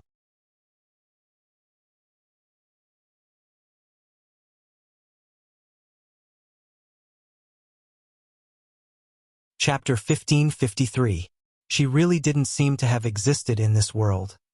There were only two possibilities for this to happen. First, she really had nothing to live for in this world. So, she didn't want to leave any place that she liked. Second, she didn't die, she was reborn somewhere. And according to the situation at that time, the first possibility was the most likely. As for the second possibility, wherever a reborn person landed, there would be a strange phenomenon. It wasn't that he didn't have this kind of faint hope, so he had already given the emperor order. Sun Moon sect, other sects, and even the entire Tianci continent, as long as they heard of any strange phenomenon, they had to report to him and investigate. But no, he didn't hear any news about this. He even personally went to the demon realm to investigate, but there was nothing. As for the other continents, he had sent all the disciples who could pass through the space gate to different continents. Now, there was no news back. Every news that came back was disappointment. Although Shinjuli was a god, he couldn't bear to be disappointed again and again. When people were at the end of their rope, they would seek immortality. When immortals were at the end of their rope, they would seek immortality. When a god was at the end of their rope, who would they seek? Father? Father? The small stone bounced into his palm and bounced there. And Shinjili looked down at it. The little fellow's ability was getting stronger and stronger. Could already control the stone to jump around. Is there still no mother here? The little fellow asked cautiously. And the little fellow withered for a moment. It was also hit by this kind of disappointment that its little heart became stronger. Then, Father, can we rest here for a night? This is Mother's bed. I think the three of us can lie on this bed. Although the child was a god's child and was stronger than ordinary children, it was still a child. It wasn't even born yet. Even a newborn child longed for its mother's embrace, let alone a small fetus like it. Although this stone was good, it didn't have the warm and stable feeling of being in its mother's body. It longed for its mother's embrace, longed for its mother's breath, longed for its mother's voice. Unfortunately, it couldn't obtain these longings. Shunjuli's heart ached. Originally, he taught his child to be independent and not be influenced by emotions. But now, all right, he replied. She spread out the blanket that she used to cover herself with, loosened her outer robe, and laid on the outer side of the bed. She placed the small stone in the middle of the inner side. Little stone rolled around in the quilt. It was obvious that he was looking for his mother's scent. After rolling a few times, it stopped next to his arm and stopped moving. Obviously, it didn't smell Ning Shuima's scent in here. After all, this was the house she used to live in 20 years ago. Even if these blankets were from the past, after so many years of drying, how could they possibly retain her scent? Little Shirtu was listless and didn't say anything. Shinjili's heart ached unbearably. He paused for a moment, then took out a set of clothes from somewhere and placed it in the crook of his arm. This set of clothes had been worn by Ning Shuima before, and there was a little bit of her aura on it. He had always been reluctant to take it out, for fear that the aura would dissipate every time he took it out. But now, for the sake of the lost child, little Shirtu froze for a moment under the clothes and suddenly jumped up.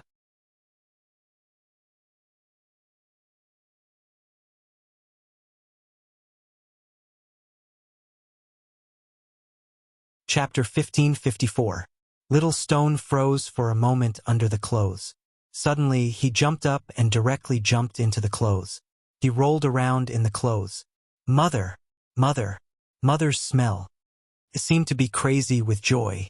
It manipulated the little stone to roll around every corner of the clothes and greedily sniffed the smell inside. After rolling around for a while, it suddenly cried out, Mother, when will you come back? Nyenma wants to hear her talk. I want to be hugged by her. Perhaps it had been suppressed for too long. This time it finally could not help but cry. Shinjili did not speak. He only hugged the clothes and the little stone in his arms as if he was still hugging her and the child. He closed his eyes slightly. In the dark night where no one could see, tears slowly flowed from the corner of his eyes. Shuima, where are you? How can I find you? The little guy was tired from crying. Finally, it crawled into the abdomen of the clothes and curled up there to sleep. Occasionally, he could hear it sobbing. Although the sound was soft, it was like a whip whipping his heart. His heart was very painful. It was like a drill slowly drilling there, making his whole heart convulse. He did not make a sound. He closed his eyes and slowly waited for the pain to subside. A few stars were shining outside. It was late at night and the little guy was already asleep. The color of the red stone had also dimmed. It seemed that it had fallen asleep with the little guy. Shinjili sat up and looked at the stone for a long time. He knew that the stone was not from this world. From the little guy's long-winded talk, he knew that Ning Shuima once went back to her own time. She had many friends there. Of course, the little guy's mind was not fully developed. At that time, it was in its mother's stomach and could not see anything. Its perception of the outside world was basically based on listening. It listened to the people there and listened to its mother talking to it. Therefore, when it talked to Shinjili, it was not coherent. Sometimes, it would even confuse Zhang San's story with Li Si's family. Every time it talked about its mother, Shinjili would not interrupt it. Instead, he would encourage it and listen to it greedily. Then, he slowly organized and connected the dots according to the known clues. Through guessing and guessing, he was able to get a pretty good grasp of the situation. He knew that Ning Shuima was lost in space and almost suffocated to death. He knew that she went back to her own time, but desperately wanted to come back. Shinjili had recovered the memory of his previous life. He knew how much Ning Shuima wanted to go back to her time. She went back and desperately wanted to come back. Of course, it was because of him. Because she could not let him go and she could not bear to leave the child in her womb. This small stone was given to her by her friend. She had put it in her storage space at that time. After that, too many things had happened, so she had probably forgotten about the existence of this small stone. At that time, Nianma was trapped by Lu Xin. His little body was killed. His soul panicked and ran around. He accidentally bumped into the little Gu Nianma, and the little Gu Nianma immediately wrapped him up. The miscarriage also hurt Nianma's soul. He slept in the little Gu Nianma's stone for a long time. If Shinjili did not check on him, he would still be sleeping. After all, he was the son of God. He was naturally sensitive to the power of God.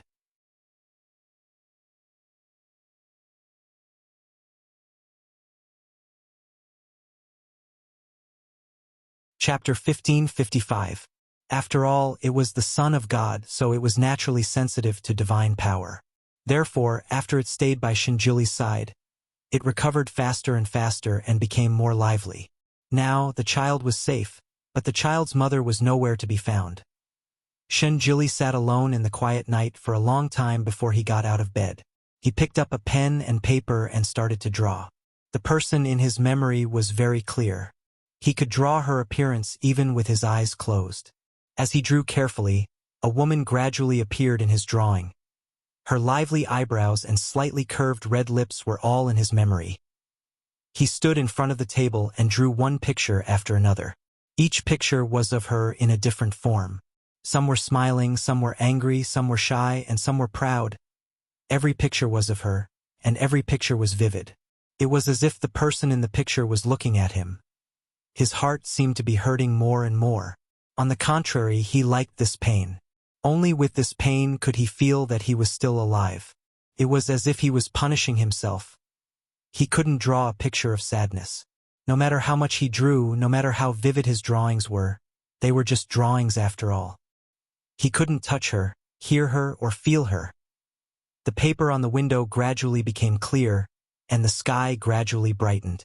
Another day passed, and another morning came. Another day of hope and finally despair. He was drawing to the end of another painting when there was suddenly some movement behind him. Pa! Little Shertu jumped onto the table. It had probably just woken up and was still a little confused. It jumped on the edge of the table and swayed, almost falling down.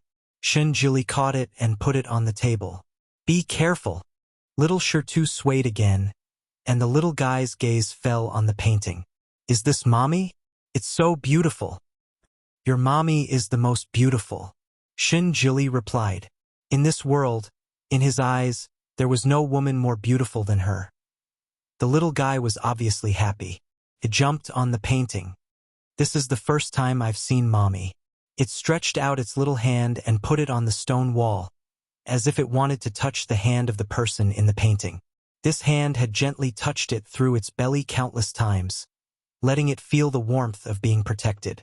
In the past, every time it used its little hands to touch its belly, it would get a response from its mother. It even heard its mother humming a strange song, something about a big-headed son and a small-headed father. Big hands holding small hands and walking to the end of the world. More than once, she had used her hand to touch its little hand across her belly. She had even made a promise. Baby, you're going to grow up and be born soon. Then, mommy will be able to hold your hand and walk. At that time, I can take you to play a lot of things. Therefore, at that time, Nianma had an obsession to hold his mother's hand and walk with her. It must be a wonderful feeling.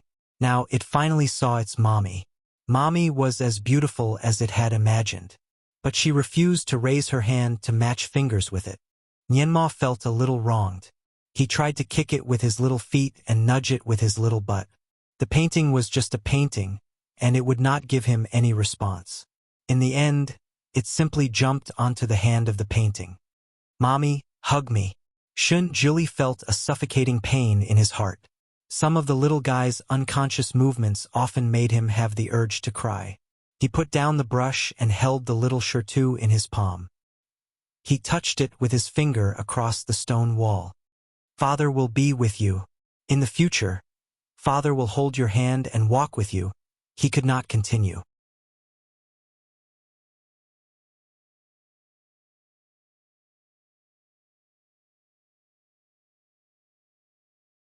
Chapter 1556. Nyenma carefully touched his finger and asked, "Father, will you leave me in the future?" "No." Shinjili made a promise. "I will watch you grow up." Nyenma pouted. "Mommy said the same thing, but she did not want me anymore. I miss her so much, but she did not come back to see me. Your mommy loves you the most. Don't worry, as long as we work together, she will come back."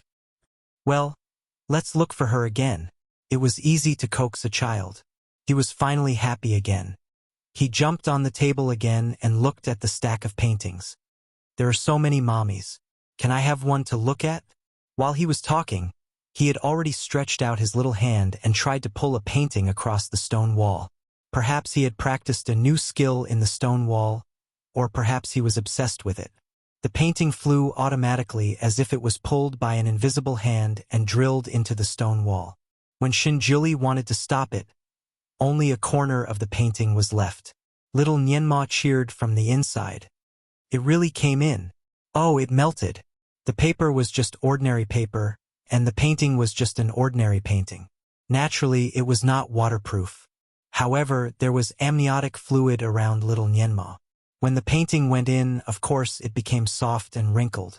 The paint on the painting was also blurred. "Wow, Mommy is gone," little Nyenma cried.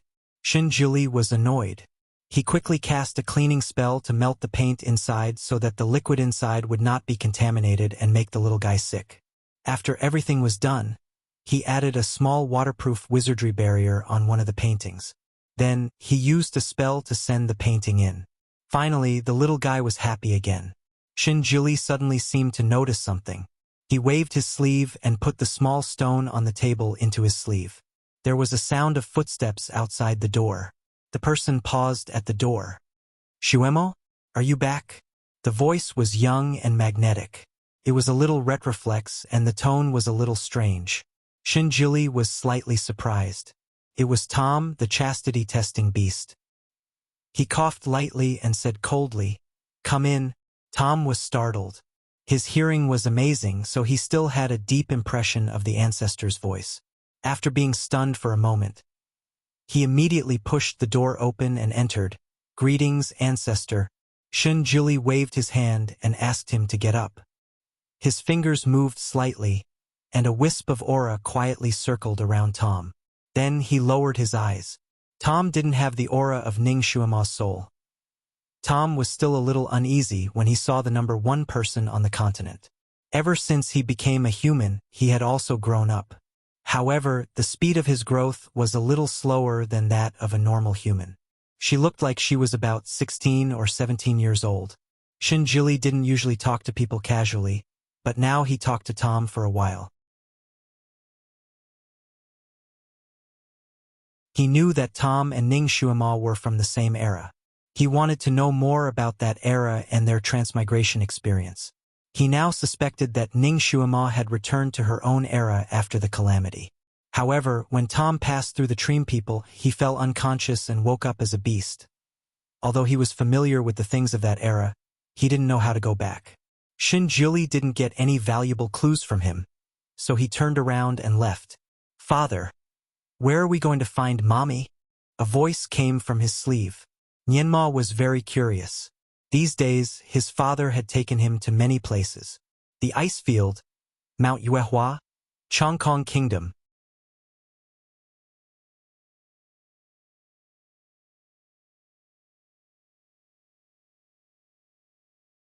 Chapter 1557. Both father and son had left their footprints in every place, and little Nyenma gained a lot of knowledge. Every time they went to a place, his father would go in a hurry and then return slowly. Little Nyenma was still very sensitive. He could clearly feel Shinjili's emotions, from hope to disappointment and then to despair. Every time they went to a new place, his father's emotions would go through the same cycle, which made little Nyenma feel a sense of unbearable weight. "Father, we will look for Mommy slowly. There is no rush. Don't be sad." The little guy was very considerate when necessary. "Okay." Shinjili only responded with one word. He also felt that his emotions were probably affecting the child too much. So he took a breath and said, "Let's go to the Kirin clan." Little Apple brought Hong Ti to the Sun Moon clan to seek refuge with him. At that time, he had just recovered the memory of Shui Mo and recognized that Little Apple was Long Chuan's relative. Moreover, at that time, he was preparing to expel the devil in Ning Shuima's body. He did not want Little Apple to disturb him, so he simply sent it back to the Kirin clan. As for Hong Ti, it was a devil phoenix. Although it did not do much evil, there was evil in its body. It could easily strengthen the power of the devil in Ning Shuima's body if it stayed with her. Therefore, Shen Jili sent the little phoenix to a forbidden place with purifying power to practice. It would take at least 20 years to purify it successfully. The location of the Kirin clan was very secretive. Only a few people in the entire Tianxi continent knew about it. Shen Jili was one of them. One of his apprentices was born here. More than 3,000 years ago, he was injured and woke up here. They had not seen each other for 10 years, and Little Apple had grown a lot. Initially, it was discriminated against in the Kirin clan. When Shinjili sent it back, it was specially taken care of, so its kind did not discriminate against it. Moreover, Little Apple had learned a lot from Ning Shuima and Shinjili over the years. It was no longer an ignorant person. After returning to the Kirin clan, Little Apple also made up its mind that it should practice hard so that it could face its master in the future. Therefore, it had been practicing in isolation for the past 10 years. When it heard the news of the Dizun's arrival, it immediately rushed over. It was already able to transform into a human form. Now it looked like a 13 or 14-year-old boy. Dizun, where's my master? This was the first thing he said when he saw Shinjili. Back then, it and Ning Shuima depended on each other for survival. In its heart, Ning Shuima was no longer just a master with whom it had established a blood contract, but a friend who had gone through life and death together. In these 10 years, it missed her very much. However, it could not enter and leave the Qilin clan as it pleased, so it could only endure it.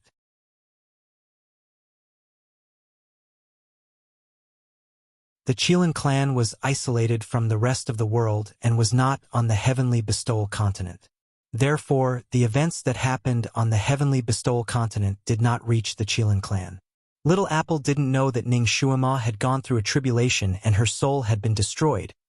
When it saw Shinjili, the first thing it thought of was Ning Shuima. Naturally, it asked the question it was most concerned about. Shinjili did not speak. He extended his divine sense and circled around Little Apple. His fingers slowly lowered. Could be said that Little Apple was Ning Shuima's most important thing when she was alive. Now, there was no trace of Ning Shuima's soul by its side. So where should he go to find it? Dizun? Is my master still cultivating? Little Qilin had a bad feeling in its heart, so it tried to ask in the best direction. Shinjili did not speak. Kirin continued.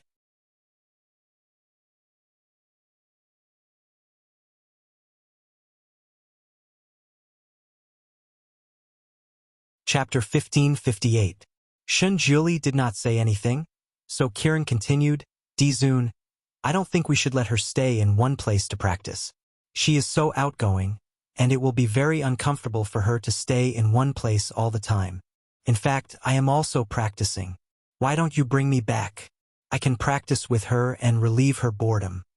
Shinjili clenched his fists in his sleeves. If only he knew where she was practicing. Since he could not find her here, Shinjili did not want to waste any more time. He turned and left. Kirin knew that the Dizun had always been indifferent and did not like to talk. However, since he came and specifically looked for it, there must be something he wanted to talk to it about. Why did he leave without saying a word after taking a glance at it? Kirin had always been with Ning Shuima, so it had always been brave. Once it was anxious, it would even dare to talk back to the only god in the world. It had been worried about Ning Shuima for 10 years. Now that there was finally someone who knew about it, how could it allow him to leave so easily? In a flash, it appeared in front of Shinjili and said, Dizun, please say something. Hey, father, is this mother's guardian beast? Before Shinjili could say anything, a sharp horn of a red stone emerged from his sleeve. Kirin opened its mouth wide as if it was struck by lightning. Father, mother, a stone? Its master was married to the great god? she gave birth, and she gave birth to a stone.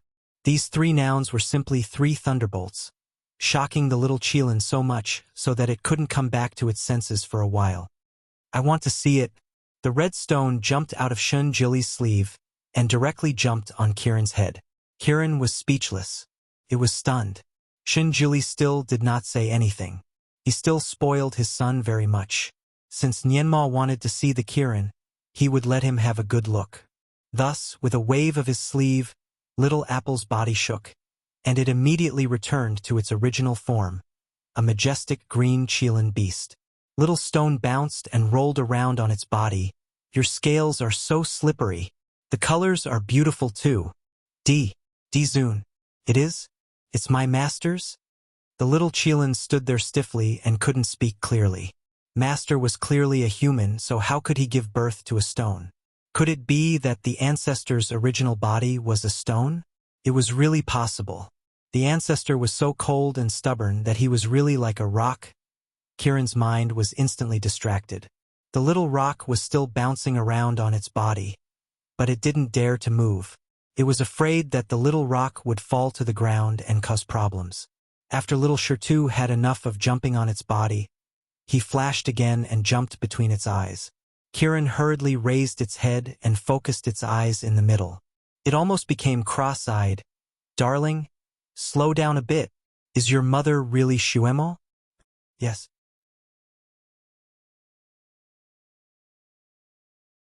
Little Stone then leaned on Kiran's face and looked at its eyes. Your eyes are so big. As it got closer, Kiran finally saw that there was something else in the little rock. There was a little baby lying there and staring at it. A stone fetus? Sun Wukong? When Kiran was with Ning Shuema, it heard her talk about the journey to the west, so it knew that Sun Wukong jumped out of a stone. At that time, it only heard about it. It didn't expect to finally see a living one. There was actually a little baby in the stone. The little baby's facial features were very beautiful, and it looked very pink. This was its master's child. You're tuning in to the Dreamy Chapters YouTube channel. We're so grateful for your support, and don't forget to subscribe to join us on this incredible journey through captivating stories. Your generosity through donations truly makes a world of difference, as it's the primary source of revenue that allows me to expand and enhance this channel for you. Thank you from the bottom of my heart for being a part of this adventure.